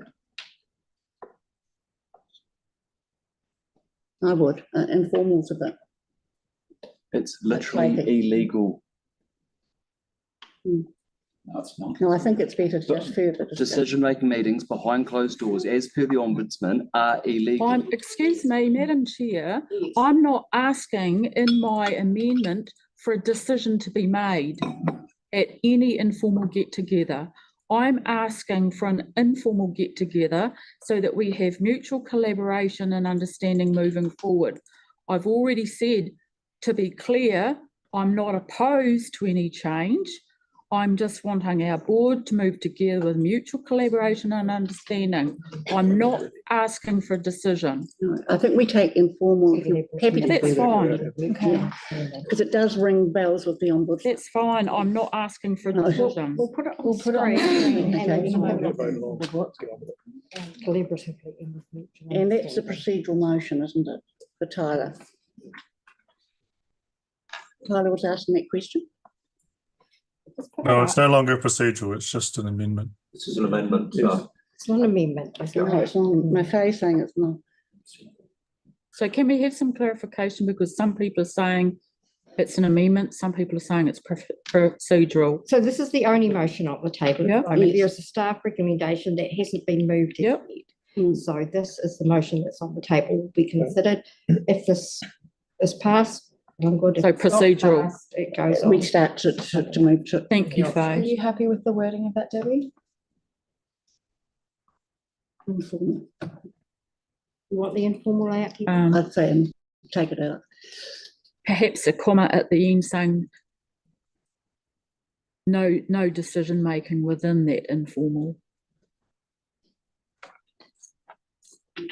Or does Discussing the Take it out. decision and working on the Influence the decision decision. is still a formal decision. No, it's not. It's not my motive. It is. That is not, sorry. No, That is not my motive. Can we actually just get this on the table? Then we take a vote on it as we normally do. And then if it doesn't get passed, we move on. Yes. Yes. Okay. Debbie, you happy with those words now? The informal in there? So Debbie's moving this. It's moved it Um, and seconded. Helen? And if I could just speak to this, I have felt a degree of pressure on this, and it may be how things have turned out, but I want to categorically reject that the meetings have been chaotic. The last one was round Church Corner, but I don't believe the others have been. I might be wrong on that, and we can discuss that. So, so I'm happy to actually support this. It will come back to the board on the 14th or 15th of April. Okay. So I'll put the actual resolution. All those in favour say aye. Aye. Aye. Against? Aye. No. Can I have a division on that, please? Me too. Yes. Yeah, I support that. Yeah. Can we have a division, Yes, please? I'll go around the table then if you want. Yes. Andre? You hadn't quite called for debate. Sorry? You hadn't quite called for debate. I thought I had. Speak a little bit louder, please. Yeah, sorry. Yes, I thought I had. I thought I'd spoken briefly on it. No, okay. If you, yeah, we'll go around the table. So, Andre? Well, we've referenced essentially having an informal discussion, presumably about the chair, not just to catch up with one another. We had advice a week ago to us about the recent ombudsman ruling around behind closed door meetings.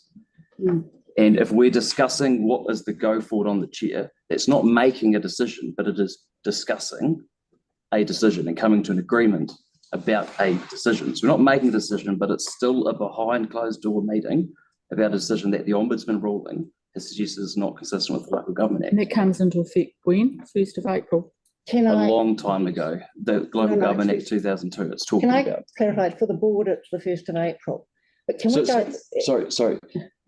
It's the Ombudsman advice relates to the Local Government Act 2002.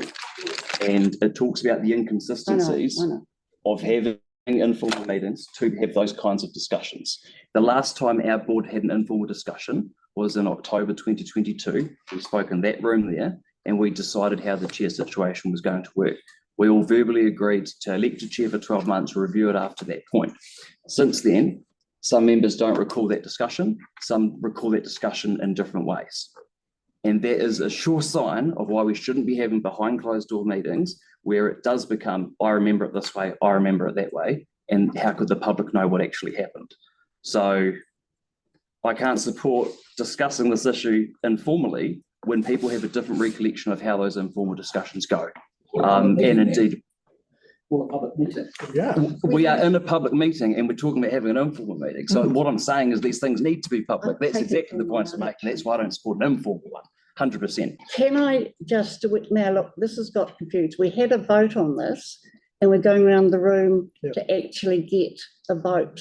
Sorry, Helen, I'm the mover. Kate, so can I speak to it? You can have a closing debate. Can we possibly finish the debate? Please. I was partway through my debate. I haven't Debbie spoken. can finish the debate and then what about we've the had rest a of the vote and we're just going around to get who's voted which way. So you're closing debate off to the rest of your board members? Yeah, It's the so debate. you've missed the debate, Helen, so It's been voted on. it has been voted on. You missed the debate section and you Oh, went okay. straight to the vote. Okay. Well, I thought it was. Well, So what you need to do. Let's finish this what- division. Can I recommend yes. that because we skipped the debate, you open it up for debate so everybody can say, Okay. and we go back and then we have the vote Have the again. vote, That's okay. fine. Okay. So open up. We've got Debbie for a right of reply, I guess. Mark, Sarah. Yeah, I was partway through my debate and my debate was cut off Well, partway through. are we able to Carry on. time people? Carry on. 3 minutes. Yeah. Carry on. Go ahead. I do think this is chaos. I'm sorry if others see it. I'm sorry if others see it otherwise, but I do see it as chaos. What we're doing here today is very, very typical. We go around in circles and circles all the time on issues. We can never make a decision. Church Corner took us 4 or 5 hours of interrogating staff. No, a point of order, Andre, that's not true. We Yes, it finish is. meetings at 7 normally. Can we So stick So- to the subject? Look, No, no, it is accurate because during the meeting, there were 2 meetings, about 2 hours from each. no, look, Can we stick to the subject, please? you Mrs. stick to the subject. You've got about a minute left. Well, my point is we go around on circles of things and struggle to make decisions as a board. We've got a reputation for doing that. This is a classic example.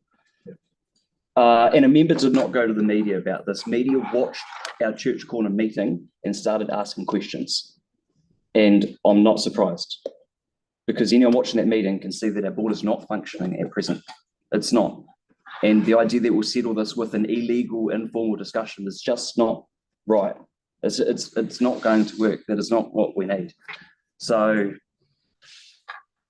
yeah, I do feel like I've got to say this. We're here to represent the public, and right now we're not. We're bickering, going around in circles, and laying yet another issue on the table for another month. Can I just stop you there? Sure. And we'll go to other speakers. Okay, thank you. Mark, thank you. Sorry, I thought as a mover I get to speak first, don't I? You should do actually. So I'd just like to say that that's what I'm trying to prevent is any chaotic thing moving forward. Like I've already said, I'm not opposed to change. Please get that clear. When Andre's just mentioned, Andre. Andre, sorry, has mentioned about the illegal informal get-togethers. I believe that's already happened in the last month in regards to the change of chair. Everybody's been whispering in each other's ears, making phone calls, making emails. Is that not what we're trying to avoid? I'm trying to avoid that by getting together, not have, you're saying you don't want these illegal chit-chats, yet they've already happened over the last month with each other. Some of us have been excluded. I'm just wanting us to move forward collaboratively. And if the board are opposed to that, then it is what it is. But I'm just trying to move forward collaboratively. And I understand the Ombudsman ruling doesn't come into effect to boards to the 1st of April. That's when, 1st of April is when the governance teams are starting to switch over, but we're already embedding these practices. Okay, yep, no, that's fine. Already. I don't mind having a formal one. Look, can we But just, we're having I'm one now. sorry, it's going to be divisive this, but can I get other people who want to speak? Mark, Sarah. Honestly, I'm with Andre, in the fact that chaos is what we're in the middle of right now. And I really want to find a time when we can move on from this as a board with good, clear, decisive decision-making so that we can get on and work together well as a board. That's right. I'm sorry if any members have felt like they've been excluded from discussions. It seems odd to me that we can't even pick up the phone and talk to each other anymore. I don't think that's the intent. We must be able to make phone calls to each other. There's been a few of them in the last month. I don't think it's necessary to lay this on the table. I think there's a general consensus on the table that we're ready for a change and we want some clear vision to move forward. I don't see that there's any reason we can't work collaboratively and well together as a board after we've made a decision today. So I don't see any sense in taking the time and leaving this line on the table for further discussion. We're here in a public meeting. We're debating this amongst each other. We're openly going to decide, hopefully, that we can move forward. So please, can I implore my fellow board members to let's draw a line in the sand today, let's make a decision and let's move forward so that we can see the hope going forward so we can work together collaboratively and well as a board because we need to for the good of the people. Okay, thank you, Mark. Sarah, you had your hand up. Am I allowed to ask a question at this stage? Sorry, you had a question, did you say? Why not? Sorry, what did you? I'm just requiring clarification around what constitutes a breach of the Act regarding conversations outside of board meetings. Are we, is it deemed decision-making conversations between the whole board, or can that be done between a couple of people? It's not a breach. So we're moving to follow the Ombudsman's recommendations so that once we're closed briefings, we're now going to open those up and call workshops or informal meetings so that any form of discussion around decision-making, how the board makes decisions, how information is presented and discussed with staff is held in a public arena. So we will be live streaming it from the 1st of April. But all governance teams are switching to make these changes immediately and have been for the last few weeks. Thank you. So is this amendment Thank you. a breach of that? No, not. Can I just move on? Because I do. It's quite important though, because I'm not willing to engage in something. Well, it's not. No, it's not. It's not illegal. But look, I think we can get a vote on this and move on because I think it's. Yeah. Tyler wants to speak. Okay. I've just got a question with all due respect to the Madam Chair, but question for the governance team: should the chair in question be actually chairing this, seeing as this is actually influencing her? That is a great question, Tyler. And she's anyway, I'll just that's first question. Well, I asked that, Tyler. I've got a resignation on the table. And so because this is Helen's resignation, she could withdraw. It is up to her to make that call and decision. So she can manage this discussion and navigate this. Okay, cool. No, that's fine. Just a process question. And I'm happy to debate. Do you have anything to say, Tyler, before we move to the vote? What I do have to say is I'm not happy with either resolution, to be quite honest. I feel like the planning matters should be in the chairperson's position, but I also believe that the wording used in the resolution that Debbie put forward is also questionable. Irrespective of that, I also think that in terms of the Ombudsman's report, the key thing here was around staff being present in these meetings, being informal, and I believe that there could be potentially ways to talk and meet, not necessarily around decision making. So I'm quite happy to table this at this point, but I just want to reiterate that I'm not happy with the wording used, and I'm also not happy with planning matters going to a board member instead of the chairperson, which is normally the delegation. So that's just me, and I'm happy to finish up. Okay, So thank you. can I? Now, I do want to. I'm just seeking some clarification around what Tyler said. Well, we do have to go to a vote. I think the vote. We're in debate, so you can't clarify. Sorry. I do want to, we were going round actually. Tina said I didn't allow debate, but I think we got a vote. I think it's going to be clear. So let's call the vote again. So I'll put the vote again. All those in favour of the resolution, say aye. That's yours, Debbie. Your resolution.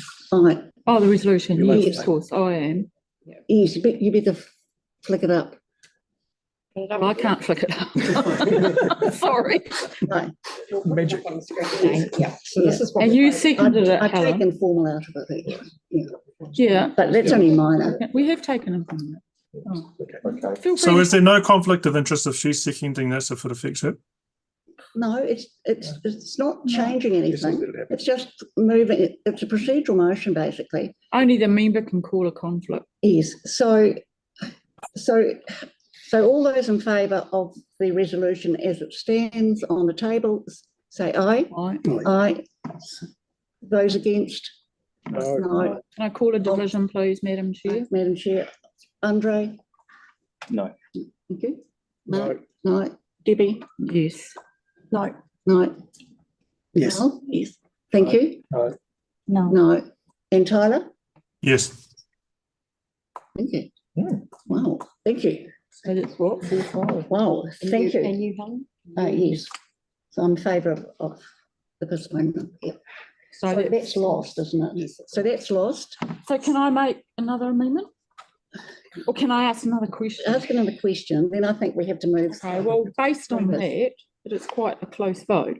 Mm. I'd like to ask Madam Chair if you're prepared to withdraw your resignation until such time that we have a or prepared to withdraw. We've listened to some deputations today about your valuableness. I've mentioned that. I think John wants to speak. Yes.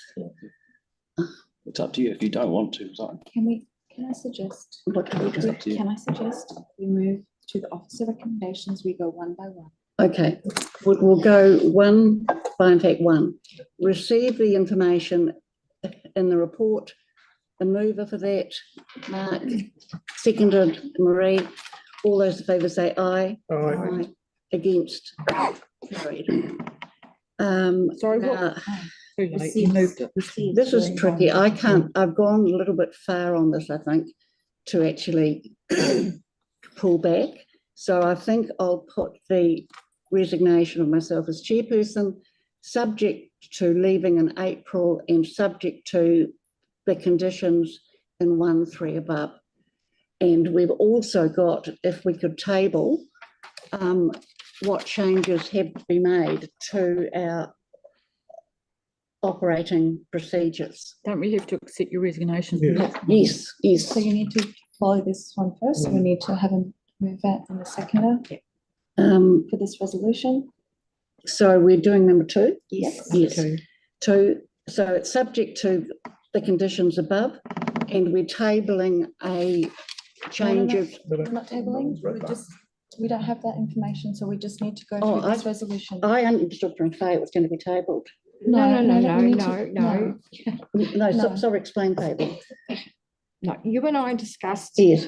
you possibly varying the conditions upon which you wanted to. Oh, yes, I have, yes. Yes, so you haven't done that. And this issue of changing some of the procedures going forward. Well, if that's what you were going to suggest, and that was what was accepted. Yes. So look, I will accept and I made a change.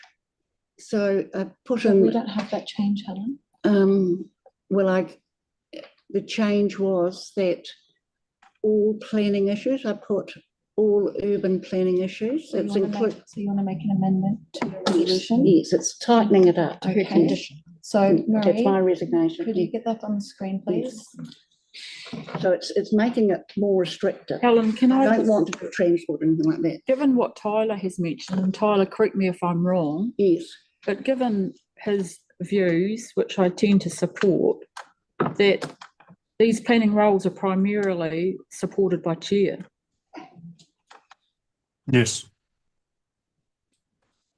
So where are we going with this?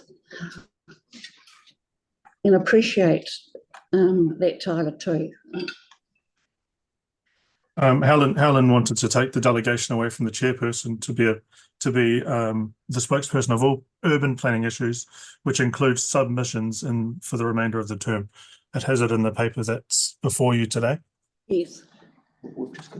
Yeah, I think, look, it's obviously a close vote. The other option is that we just move on to the church corner issue. Well, we need to finish this item. So can I ask that we have a mover? We need to. Do you want to do it for 5 minutes? It's taking up a lot of time. It is. Well, look, it's better to take it. Okay. Slowly. Better to take it. Okay. Okay. I'm not supporting it too. Yeah. Accepting resignation with. So Sarah, I'm not supporting it. got that there too.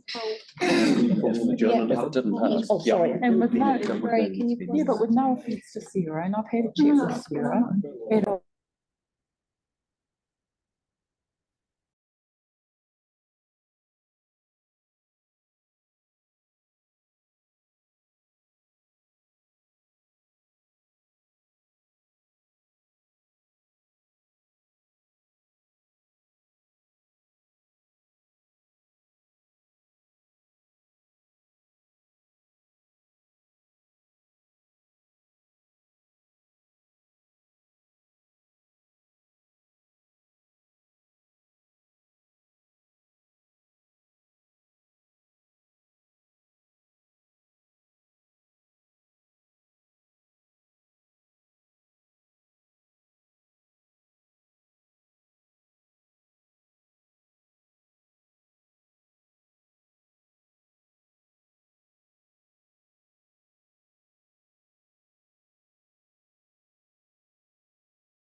please. We have something reconvened. That's all right. I'm just thinking about Tyler. I think, yeah, there may be someone else who thinks we should put it off till April. We've had a vote on that. I didn't want to make a change at the request of Marie, which I thought would be accepted, because I do want to actually tighten what I'm doing down to urban planning matters rather than planning matters.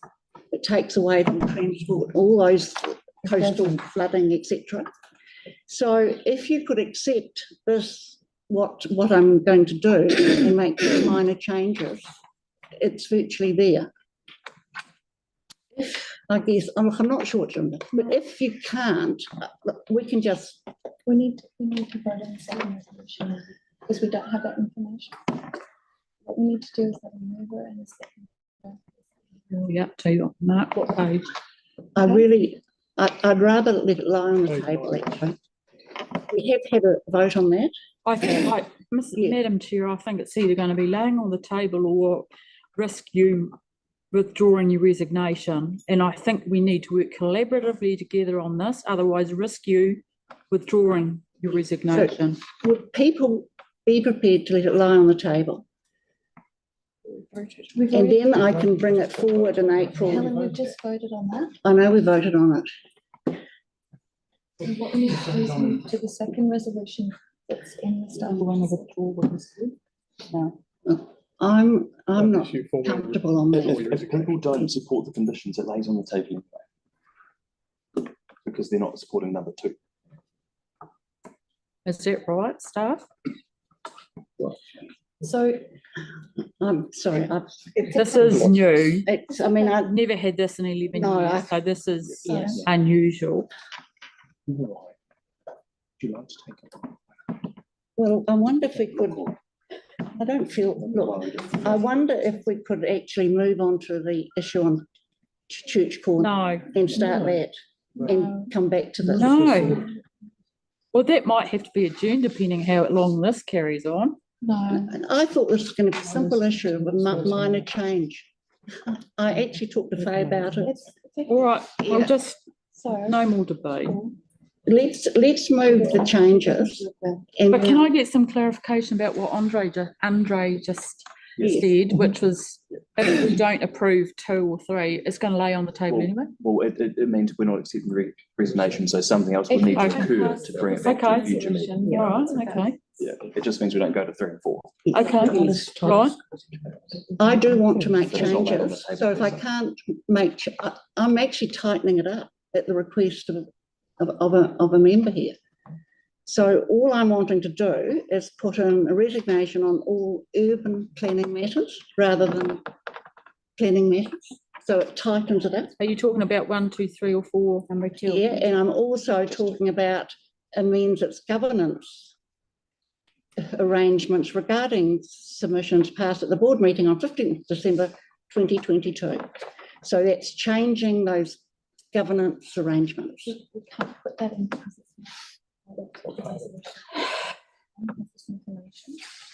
Well, I thought Faye had sent it round. Well, you could. Can we just vote whether or not we accept number 2 or not? Yes. Look, look, I'm going to be chair now, and we're going to come back to this. But Faye, if you could, I thought you were going to table this. No. Helen, we can't come into this item.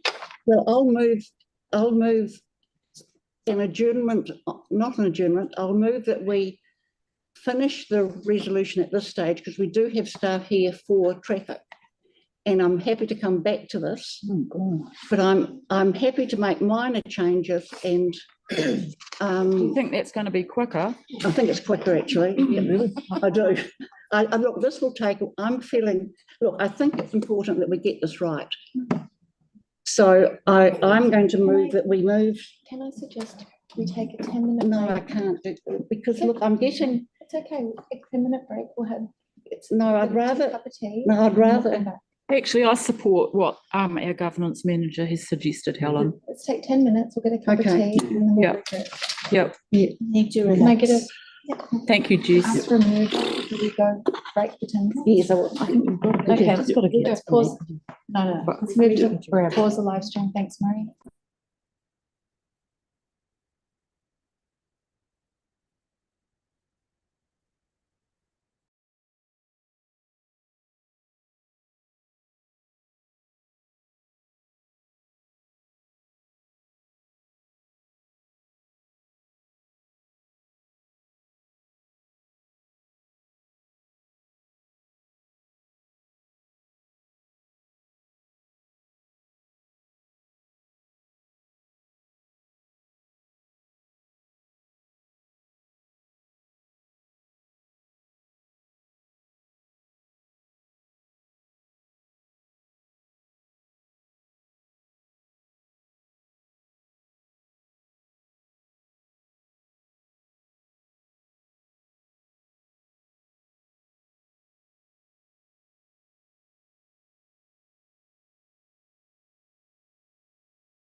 Okay, so I did want to make a change. So accept the resignation. And I was trying to be helpful here as your lead and spokesperson on all urban planning issues. So I'm not doing it on coastal hazards or traffic management. So on all urban planning issues. And then I want a third 2A, amends its governance arrangements regarding submissions passed at the board meeting on 15th December 2022 to read as follows. And Faye will flick that up on affect the board. Right? And I feel I've gone as far as this, and I think people are saying, well, take it off the table. I think I've come so far with certain discussions. I have to proceed with this. So I'm making two minor changes. The urban planning issues, I'm tightening that up, so it's restricted. But isn't this district role of plan, the chair? spatial plan, etc. Or wasn't this what Tyler mentioned? Correct me if I'm wrong, Tyler, but is this not the role of a chair? Well, you're designating me this, yes. And then the other one is number 3, amend its governance arrangements regarding submissions passed at the board meeting on 15th December 2022 to read as follows. So it just makes the changes in terms of the governance arrangements. Faye can flick that up.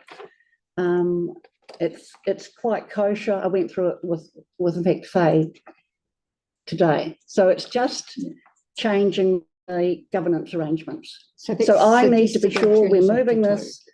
You want the resignation, 2 changes. One is urban, which tightens it up. It makes me less free. I'm quite happy to be less free.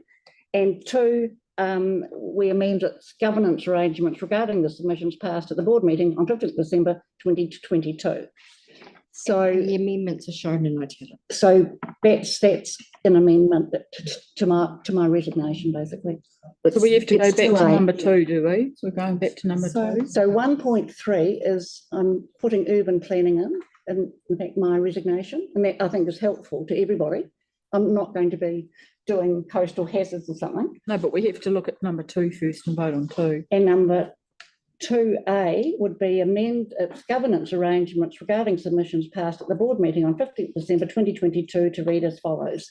And I went over that with Faye this afternoon. But if number 2 doesn't pass, then if number 2 doesn't pass, then we're going to church. 2A's. Yeah. This is an alternative to 2. So Helen's suggesting it as an alternative to 2. It hasn't been moved and it hasn't been seconded. It doesn't have to be moved and seconded? No. It does. It does. It's my resignation. Oh, I see. Yes, So it does. you've got a resignation subject to.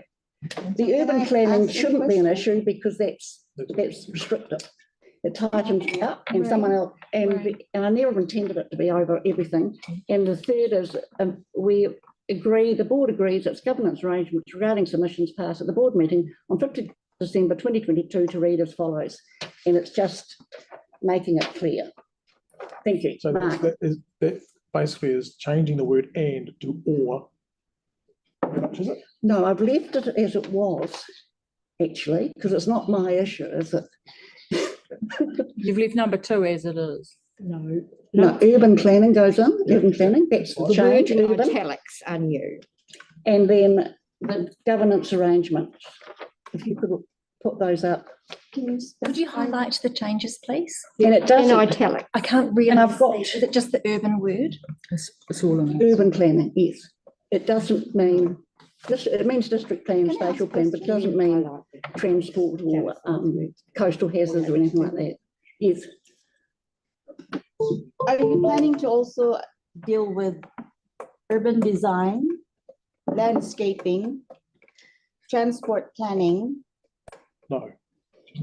Probably not, no. That is covered by urban planning. Yes, I know, but I think if we move this, if you want But you said you didn't. If you want my resignation on the table, we move it and you can tidy it up in April. I certainly don't intend to actually do those things.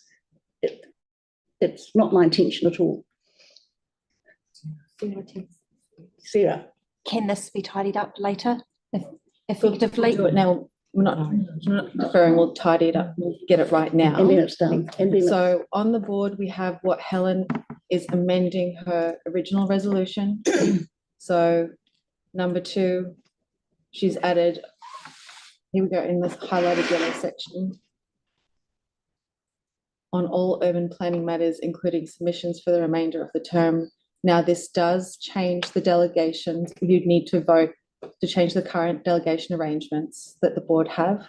Currently, when it's up to the chairperson and the deputy chair to speak on behalf of the board or designate someone to speak on behalf of the board. So now you're adding the condition, if you scroll down, Marie. Number 4 is the one. Authorising the board chairperson, deputy chairperson, and or a member nominated, and Helen Broughton in respect of urban planning matters. So where does it say, can it be the deputy chair though because of the conflicts, or are you to mention? That's another issue, I think. Or do you just take deputy chair out of that Or the to be deputy, clean? no, I'm giving the delegation, sorry. Could I respectfully ask that, Faye, can we run through the changes one more time that Helen is proposing the amendments? So the officer's recommendation is to accept the recommendation subject to the conditions set out in 1.3. Helen is proposing that that second staff recommendation be amended to be accept to resignation subject to the conditions set out there, highlighted yellow and in italics. To bring that in effect, she's also suggesting that the board agrees to change its governance arrangements to provide that she is enabled to make board submissions on those subjects and speak to those submissions. So before, can we do this one by one? So before we get further down, can I suggest we vote on number 2 before we make any further changes? No, I'd like to do it together, actually. No, it can't be. Because it is a package. Can't be. But can I Because if say? 2 falls through, then the rest don't. This is suggested. You Can don't I have a say? mover or a seconder. No, it delegates authority to Helen Broughton following consultation with the community board chairperson and board members. So it's not giving me a complete open checkbook. So we don't have a mover or seconder yet? No. So what we need to do is kind of slow down just a little bit. Come back to number 2. Well, I want to pass it all together. So there's 2 and 2A. But I think it falls. But some members might not like to vote on one thing and not the other. So we need to we need individually. We need to do it together. I mean, it's conditional on, and there's no big issue in it. I've got delegates authority to Helen Broughton following consultation with the community board chairperson. So can you just slow it down? We'll come back to number 2. We'll look at what you're proposing. Okay. Okay. No, I want it together. It's subject to both. I think, look, this has come upon me. Okay, so I'm now- coming to this with good faith. Okay. And so it's a good faith resolution, and then once it's resolved, then we do an election of the chair. No question about that. What we need now is a mover and a seconder for your. Okay, well, I'll move it. Mark seconds. Okay. Okay. So do you want debate or just want to vote? Just want to vote? Well, yeah. Can I say Debate something? if you want to. Can I say something? Obviously, I'm going to say something. Well, it'd be wrong of me not to. Absolutely. We've heard from several organisations, residents associations and so forth. We've acknowledged about your incredible work at the PC14. We're all well of your expertise. And so I'm not going to be accepting your resignation. I was unaware that these people were going to be coming today, so it was all a surprise. But it also reinforced my line of thinking. I also understand that no chair is a perfect chair, and these have been difficult times over the last few meetings. I understand that. And we've had our run-ins, but we sit down and talk about it. And so I just really want to acknowledge your expertise.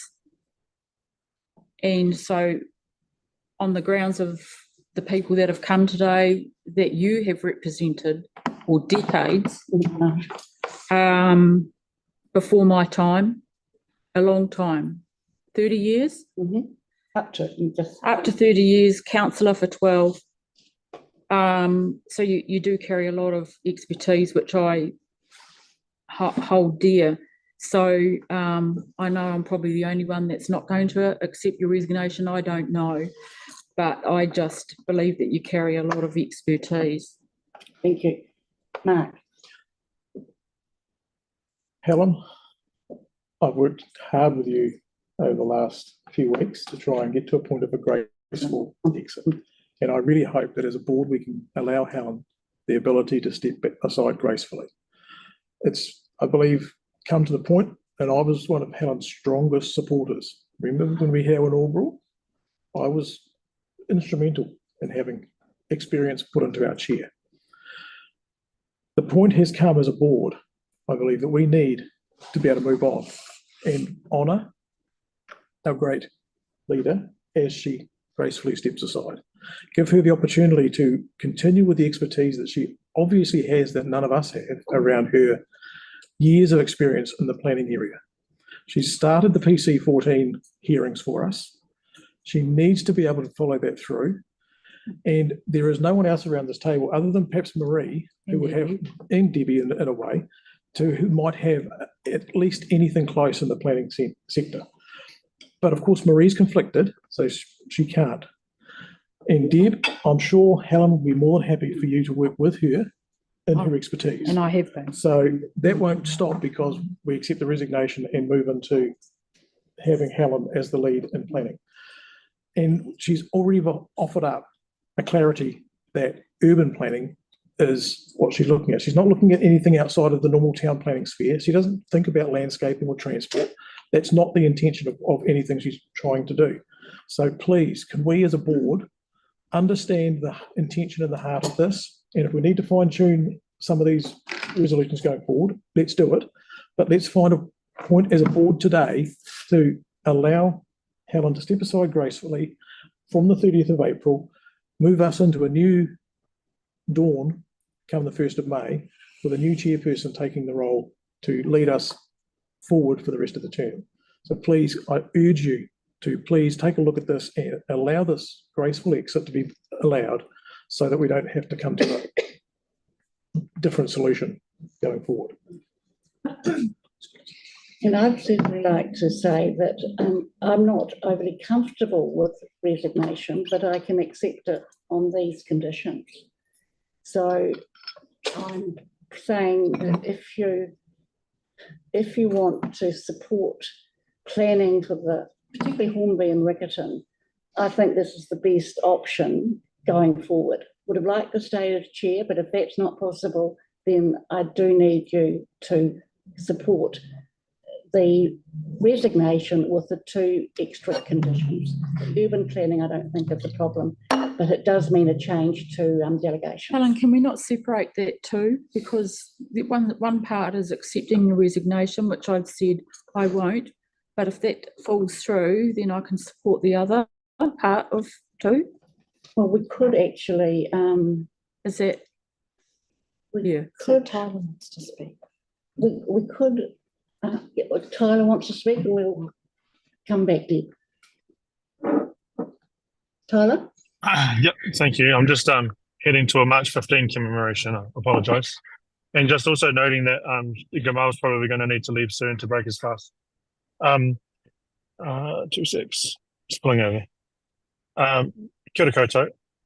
And first of all, I just want to give due respect to Helen and the work that she's done ever since the early 2000s, up to the mid 90s, from what I recall, and the work that you're doing in the space, particularly around civics, has been insurmountable and actually immeasurable. Firstly, I'm only really going to talk about the process, and the process is I'd prefer that the chairperson holds all delegations, just like every other chairperson does in the city, and splitting up those delegations. It just seems a little bit out of whack for me. Regardless of that, I do want to acknowledge Helen and her work. So therefore, I'll most likely be voting against this resolution based on those caveats that were installed into that. But again, as a fellow Riccarton elected member, I do want to give you your due respect and also acknowledge the board and where they're at in terms of the planning side. But for me, it's the process is the issue. Thank you. Thank you, Tyler. Before we lose Tyler, because he'll be logging off soon. So we should probably go to the vote. Vote. Yes, Do I vote. agree. Yep. Yeah, so does anyone else want to speak? Okay, so I'll move the, are we going to split the two? well, what's the first resolution to? Well, can we just split that? Well, no, it is. Accepts the resignation and then the. No, Yeah. I think, no, it's always been subject to, so I think it stays as that. All right. With the two changes. Okay, fair enough, because All it right. coincides with So what Tyler said. it's something that I'm prepared to accept, basically. So, with those changes. So I'll move now, where are we, number 2? Yeah, number 2. Which is The modified that up there, number 2. Yeah. Accept the resignation of Helen Borden as chairperson of the Waipuna Halswell-Hornby-Riccarton Committee Board effective as 30th April, subject to the conditions the board. Sorry. And I think 2A shouldn't be 3. Yeah, 2A should be 3. So what we're going to do, we're just going to vote on 2. No, I think we have to have it as one package. It's really one package. It's been moved into the.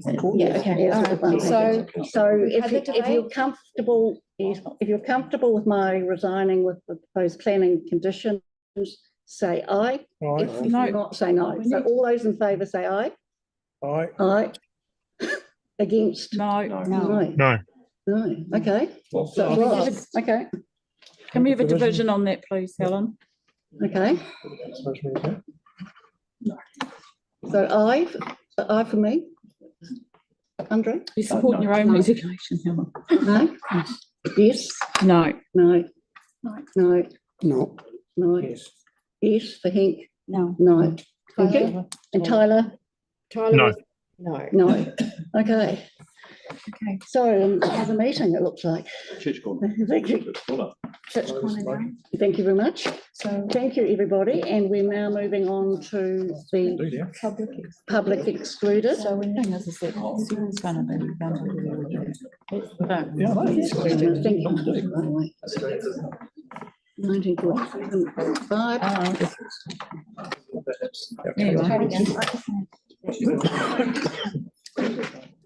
Okay, so we're now on to this issue of church corner.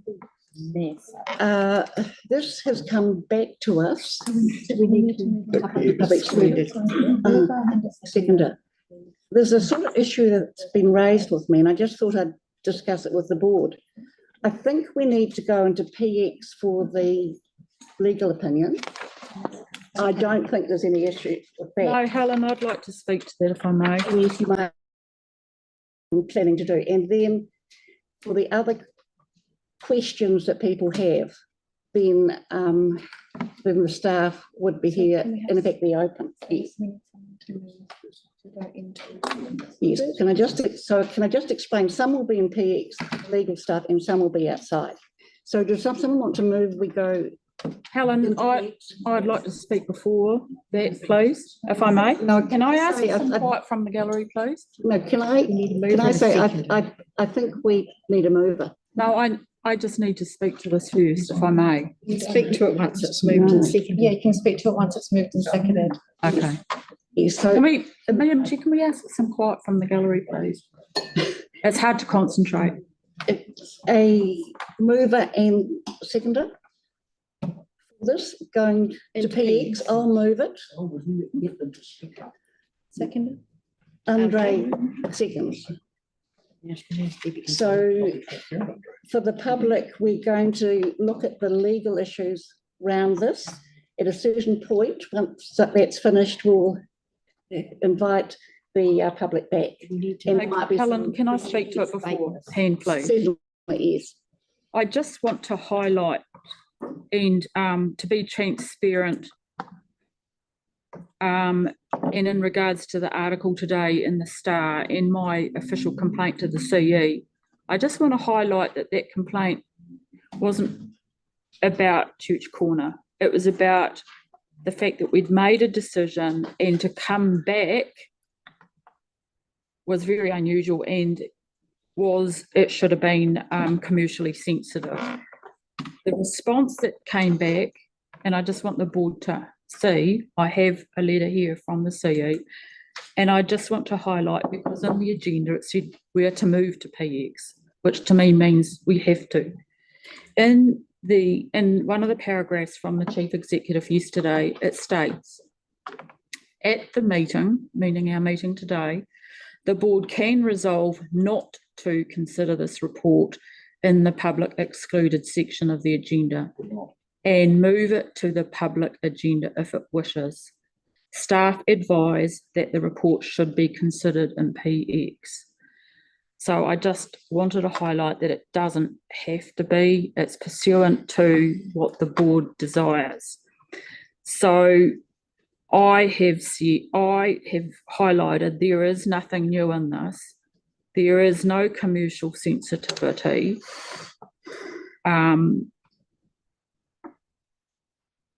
In my opinion, there's no balance in the Battle Finley because there was no mention of the mitigation that we have.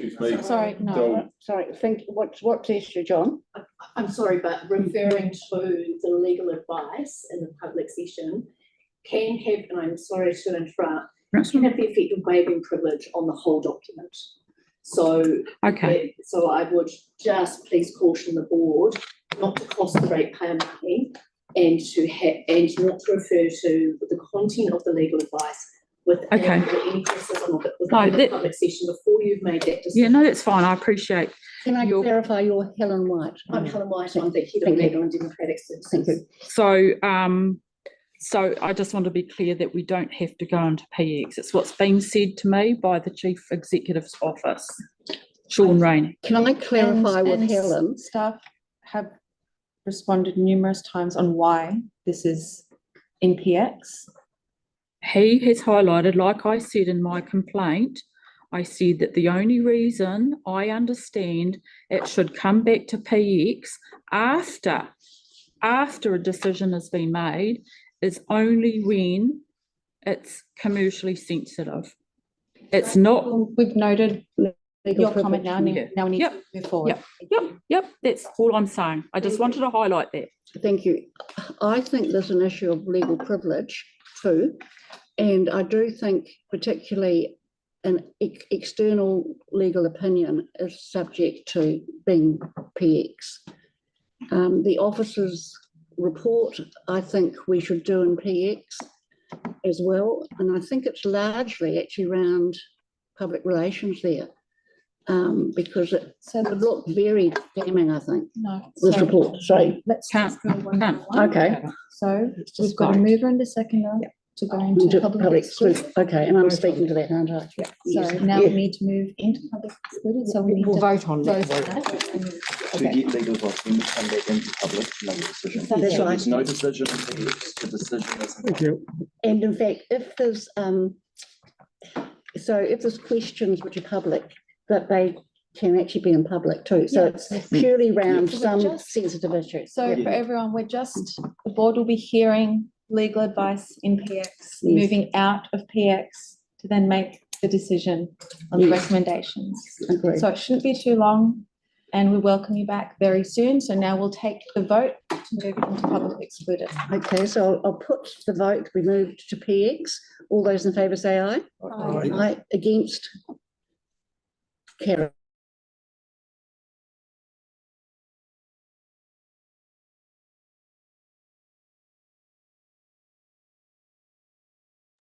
Yeah, no, that's fine. I just think we've always been wanting transparency. Well, you on can this. you can tell Helen White she's wrong if you like. No, I'm allowed my vote. Yeah. Yep.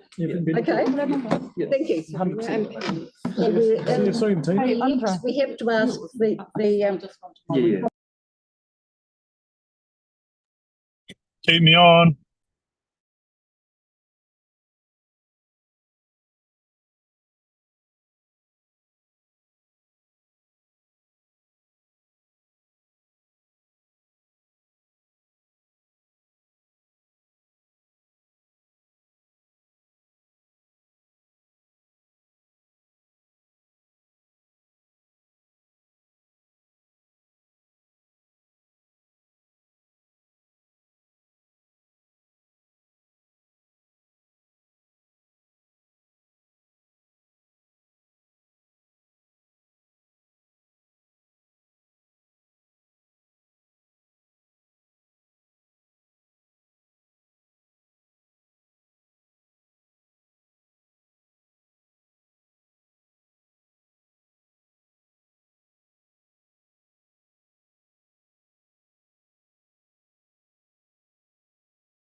And then now, Thank you. Can I foreshadow a amendment here or motion, whatever it's called?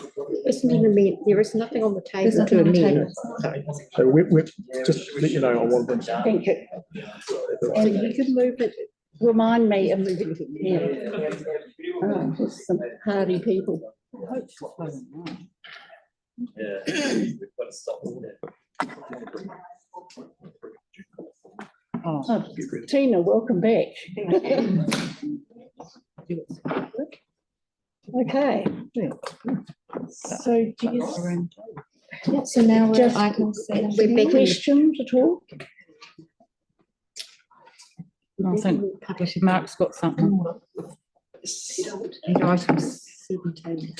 So, Right, so so When's the appropriate time for me to move a motion to adjourn this and seek further design support for a right turn option to be? Which is what we've been asking for. or we can move a procedural motion to adjourn to another meeting.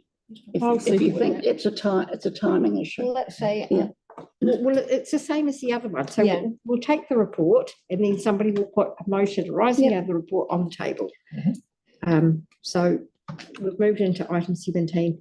So Jess is the report writer, so Yep. she will speak to that and then anybody can move whatever they want. So I'll take the report as read.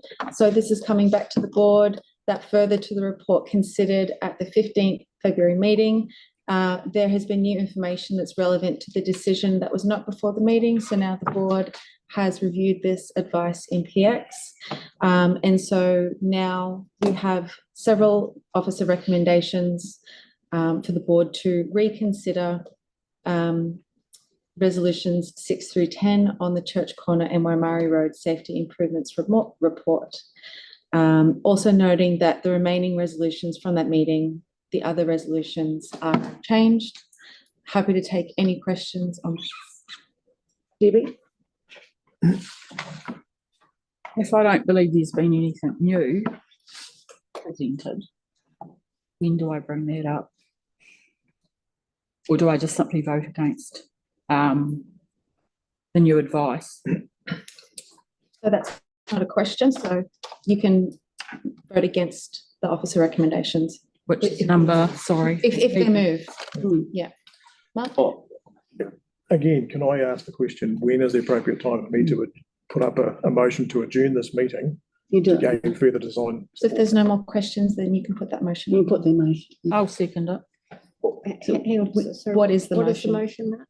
The motion is to adjourn this meeting in order to allow the new option to be drawn up as per the email of 27th of Do you mean to February. lay the report on the table? Yes, lay the report on the table until we can seek some further design support to, as was raised in email late in February. In the previous meeting. And have that brought back to a further meeting for consideration. Okay, just Thank wait. So I'll just make sure that we get that down. So and just- we'll- And I'm happy to move the staff recommendations.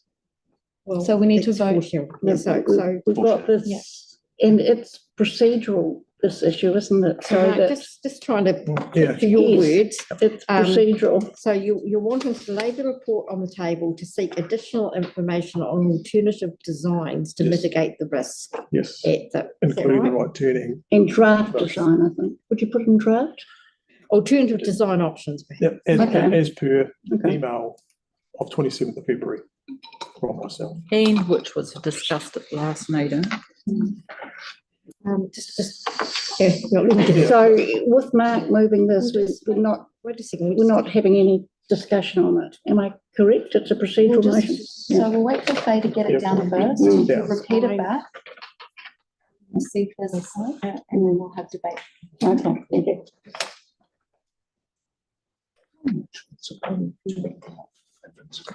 Yeah, I don't think No, I we do. won't have that. Yeah.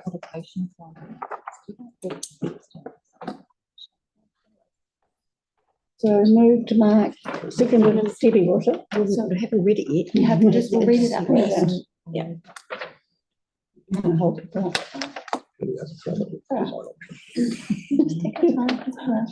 Sure? Yeah.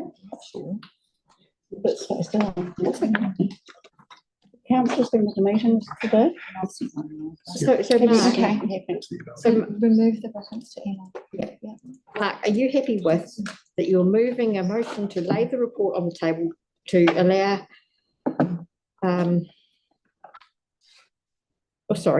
not to allow, to seek additional information on alternative design options to mitigate the risk of crashes at the intersection of Main South Road, Riccarton Road and Yoldhurst Road? I haven't, well, we don't think it's appropriate to put in the reference to an email, but It's discussed at our last meeting, because we did bring it up and staff. I think it's sufficient to say that you're seeking design options. As long as I can have assurance that we'll have this discussion. Just for clarity, so that when, and I know the staff are here and we'll take it away, but we're talking about the westbound traffic on Riccarton Road. Yes. As per your graph. And keep the right turn. Yeah. Okay, so we'll have you- Faye read it you happy out okay. one more time, please. Motion to lay the report on the table to seek additional information on alternative design options to mitigate the risk of crashes at the intersection of Main South Road, Riccarton Road and Yoldhurst Road. Right, is that clear? And you're moving it, Mark? Mark is moving it and Debbie, it's a procedural motion from what I've learned about the case. So we take motions, so it doesn't get discussed particularly. Am I right? It's just moved, the person could speak to it, and then we actually put it.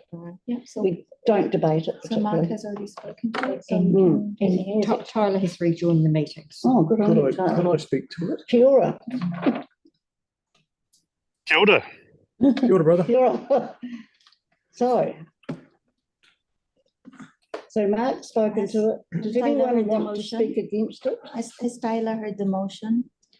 Yes, I don't know. Tyler, this motion to lay this issue on the table again. Raymond. Adjourn or lay? I was going to adjourn the meeting. Has to come back. Adjourn the meeting. So that we can look at the. No, so that's two different things we're talking about. Sorry, go ahead, Jeff.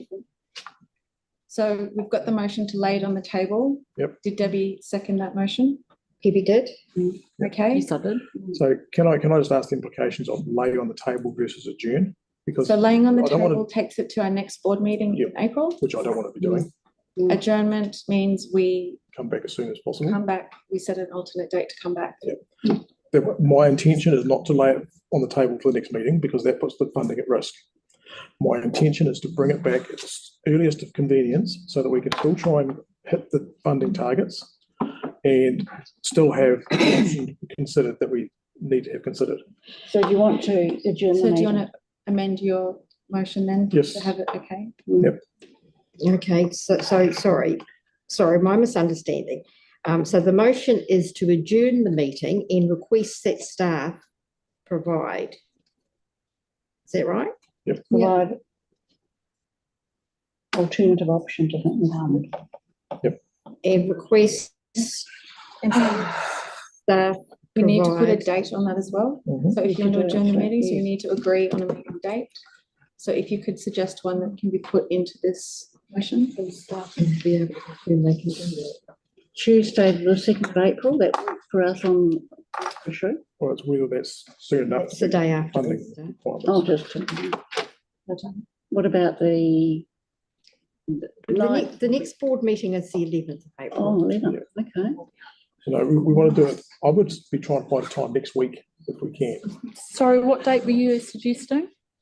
Well, our next board meeting is the 11th of April. You were suggesting the 2nd? And I said the 2nd, but it's Easter, I think. How soon could staff look at turning around an extra design on that? Sorry. It would be a push to get it to the next board meeting, to be honest. That would be a push, even with the 11th. Yeah. So let it lie on the table then, till the 11th. As long, and only draft times, yes.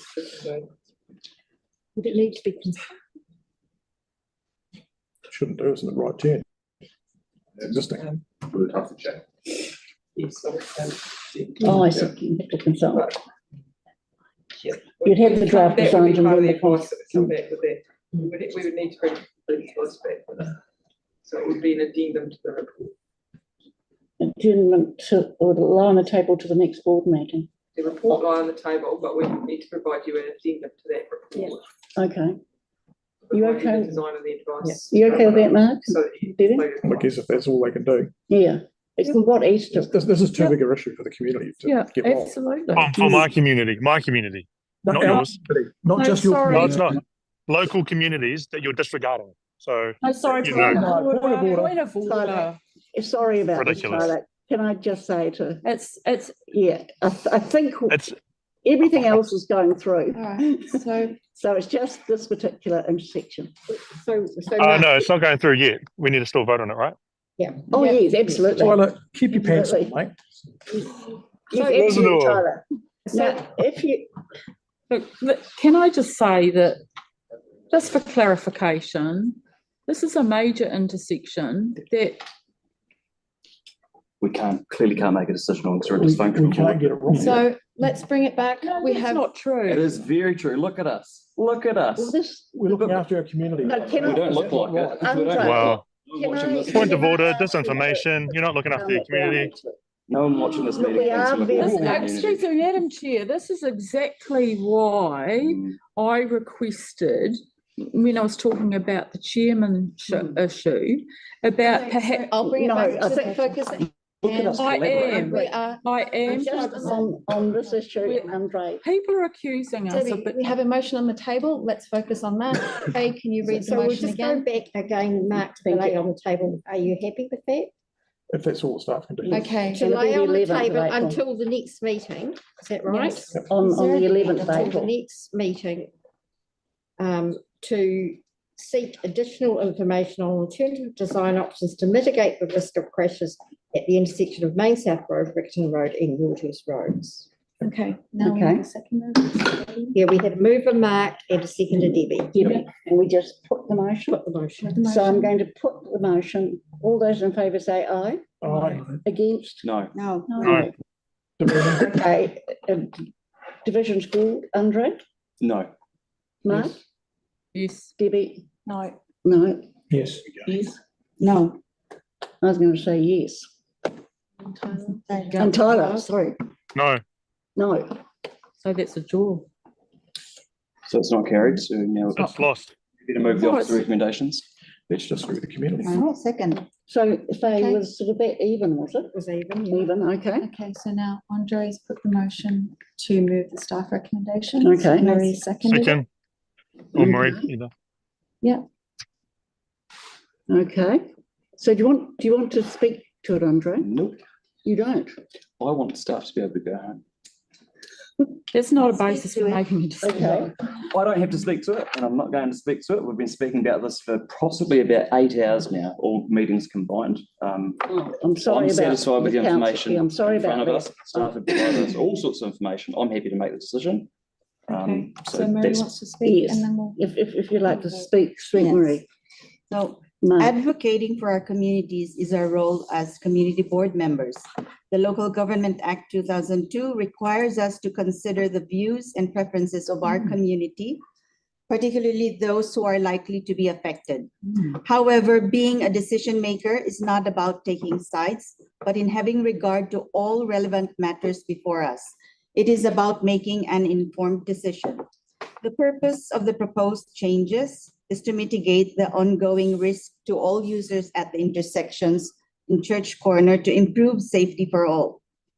Data shows that there is a high crash rate in that intersection, and mitigation is not enough when we are talking about people's lives. It is our duty to remove this risk if we are able to. This proposal, I believe, does not mitigate, but removes the risk. People's lives should not be subject to compromise. I understand that various options to mitigate the risks have been assessed by the traffic experts, and that the proposal before us, including the amendments based on community feedback for reconsideration, is considered as the best option, and I support it. Thank you. Thank you very much. Anyone else want to speak? Mark and then Debbie. I'm reading the room here, and I'm sure this is going to go through. I want to register my absolute opposition to this. I can hear Councillor Harrison Hunt advocating for his community. Problem is he forgets about the other communities that commute through that area.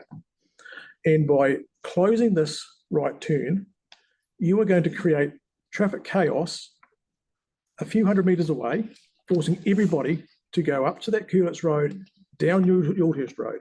You want to try getting across to that right turn lane at the best of times. It's impossible. You then will have everyone who's trying to go down to Riccarton Road getting held up at that right turn. That already banks up back to Riccarton High School and down a lot of Curlitz Road. I'm sorry, but I can't do this to my community. My community transit through this intersection safely many times in their days and in their lives. Yes, there are some crashes that happen here, but the majority of people who go through that intersection safely navigate it. So by all means, go ahead and close that right turn, but I will not have that on my head. I'll stand by that. Thank you. Is there anyone else who wants? Debbie? Yes, as mentioned before, this is the time for me to bring this up. I did suggest a trial closure as an option.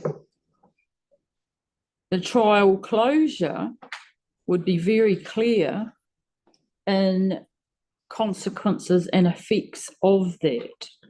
So there'd be no guesswork. At the moment, we're guessing. The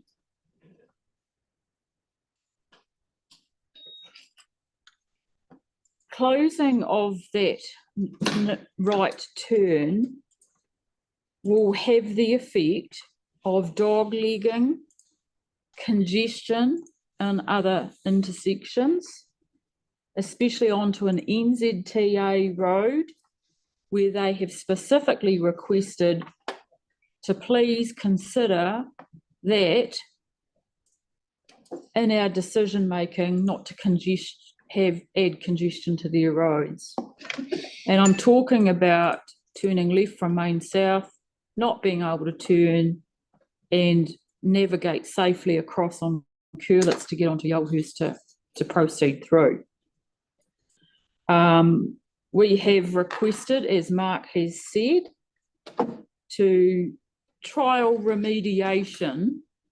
This was discussed with staff at our last meeting, that this could absolutely be an option to look at. And by slowing down, whether it's Jada bars, 30 Ks on the westbound traffic. So I support what Mark has been saying, and I will not be supporting the staff recommendation. Okay. Right, thank you. Any further comments? Yes. Thank you. Go ahead, Tyler. Kia ora koutou. This has been a long time coming, 8 hours to be exact. And the questions that the things that Councillor Peters raised in terms of traffic chaos. The question is traffic chaos or save lives? An extra couple of minutes for a life. The local community, including the businesses and the Residents Association, are in support of making our community safer. I've done the work already. I've talked to those businesses, particularly even in Chinatown, where the grandparents find it hard to cross the road from Countdown. You see them resting on the bus stop. They've talked about this too. The grandchildren are walking with the grandparents across that busy road. Therefore, I'm trying to make those communities safer. Members are talking about traffic congestion and a couple of extra minutes to get rid of safety improvements. Any decent decision maker will always strive to not only mitigate, but eliminate any potential fatalities on our road. Therefore, if you are a decent decision maker and you want to eliminate any potential fatalities on your road, you'd vote yes to this. And I'm telling you right now, you have the endorsement of the Riccarton community, you have the endorsement of the Riccarton councillor, and I'm sure you have the endorsement of the Riccarton community board member. Kia ora. Right. You can move up. We're moving to the vote. No, Mark's got right of reply. Okay, thank you, I'm Well, sorry. I'll have a debate. There's an accident here on average every 6 weeks. There is chaos already in the form of accidents that inconvenience people a lot more than any 1 or 2 minutes would. Inconvenience of having your car taken out, having your child in the car, and the trauma that that causes them.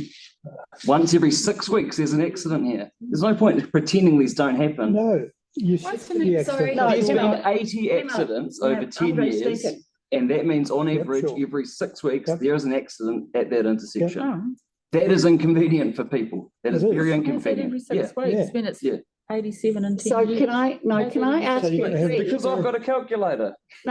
we are actually in debate, so Andre's free to speak for three And minutes. sorry, there's no right of reply. This is Andre's motion. You moved it, you're allowed to reply. Yes. No, he So if didn't. you divide 80 something by 10 10. years, yep, then divide that by the weeks, Eight you end up a on year. average an accident every 8 6 a or 2 year. weeks. Or if you like to pull out your calculator during my debate, you Can I can. actually There's an accident here on average every 6 Yeah. weeks, around 80 a year. So you're in right of reply? Or you speak? Oh, I'm just making a debate. There's an accident every 6 weeks. I think that's chaos. There is chaos now. We can resolve the chaos. I'm voting to resolve the chaos and remove the inconvenience of what distress and accident cause. You might snigger at accidents that happen every 6 weeks. Please, I won't point of snigger. order, Excuse Mrs. me. You Chair. just sniggered. Come on, Point of order, Mrs. Chair. Gravel. You sniggered. Point of order, Mrs. Chair. I see accidents every 6 weeks. No, You look, snigger. Andre, I won't snigger Andre at that. Respect for one another. I've got no respect. Sorry, I must. Okay, I've got no respect, but I'm voting, I'm using my vote, I'm voting for what I believe is right. There's an accident there every 6 weeks on average. Yep, you can rebut that if you like. Someone can pull out the calculator and prove me wrong. You can interject on my debate if you so wish. There's more in section. Okay, very, very good. But there's an accident here on average every 6 weeks, and by the time, and we're interrupting once again. No, come But on. you've said it 10 times. No, Andre. listen, I'm sorry it's late. 10 times? Yeah. Debbie, Mark, with respect, you both got to speak. Yeah, you both Without got to speak. I didn't say a word. We And when didn't I bring yell. up the fact that there's an accident here every few weeks, it's, oh, Without well, what is that? Yeah. Absolutely. Order. What's all that about? Can I just, no, we just, Let's wrap it either, up. you're making a statement, that's fair Which I enough. wasn't actually allowed to make, it's interrupted, but Yeah, I know. You made a anyway, I statement. think there is traffic chaos in the form of accidents. You can cut off the debate. And I'll be voting Vote now. Okay. to not continue with those. Thank you. So I think I'll move the actual resolution now. So all those in favour say aye. Can you please read the resolution first? It's the Okay. staff, it's Staff the staff recommendation. Hang on, recommendation. I'll put my glasses on. That includes On the screen. Yes. Oh, just, where we, So we're Right. looking at the officer recommendations. Oh, we don't 1 through know. 4. Okay. Okay, so So Andre's moved it and seconded, we've done Seconded. debate, so you've done now debate. you put it to the vote. Okay. And 6 to 10 Church Corner and of the Church Corner Yeah, so program, approves yes. officer And recommendations. notes the 6 to 10. remaining resolutions from the 15th of Yeah. February 2024 meeting are unchanged. That's it. Okay, so I'll put them separately, actually, I think. So move to revoke the decision. I'm moving them separately. As a block? You do? Okay. also clarification. Yes. It's to take out the right-hand turn, the left-hand turn is staying, and the pedestrian crossing is being implemented. Yes. Is that I correct? presume so. Okay, Is that correct? okay, Okay. okay. Right, so I'd like to move number 4 separately if I could, actually, because I think everyone agrees with that. Note the remaining resolutions from the 15th of February It's meeting only are a note. unchanged. That's only a It's note. only a note. It's only a because note. they are Well, it's being on- okay. passed. Yeah. Right, so all those in favour of 2, 3 and possibly 4, say So it's aye. all of it. It's 1 through 2, 3, 4. 1, 2, 3, 4. It's all of it. Oh, is it all of it? Yeah. Okay. Of 1, 2, 3 and 4, say aye. Aye. Aye. Again? No. No. So what On those reported. I'll call a division, I guess. Okay. All hands up. Who's in favour of that resolution? And That's David. Tyler. And Tyler, Tyler's got you've his got hand the up. 4. Yeah, and me. And those Against? What are you doing, Helen? No pressure. I don't know. I'm actually, I'll vote against. I'm comfortable with coming back though. Right, pass, not pass, right. Not coming back. Let's go home. It's not coming back. Not coming back. All right, yeah. Vote's been had. Oh, well, I'm not comfortable with that. Well. No, the vote's been had, Helen. Either. No, hang on. No, the vote's been had. You said no.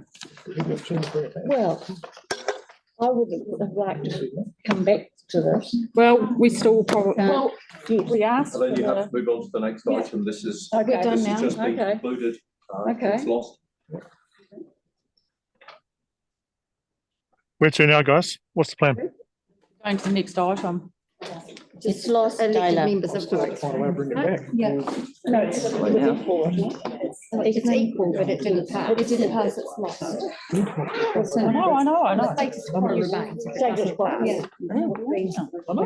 Nothing. Yeah. So now we can have elections info exchange if you like, Or leave it. or I say we'll just close the meeting. I think I'll close the meeting now. Yep. Thank everybody for your attendance. No members exchange, no. No, applications. no exchange. Thank you very much, particularly the councillors who've been here all day. You can cut the live stream.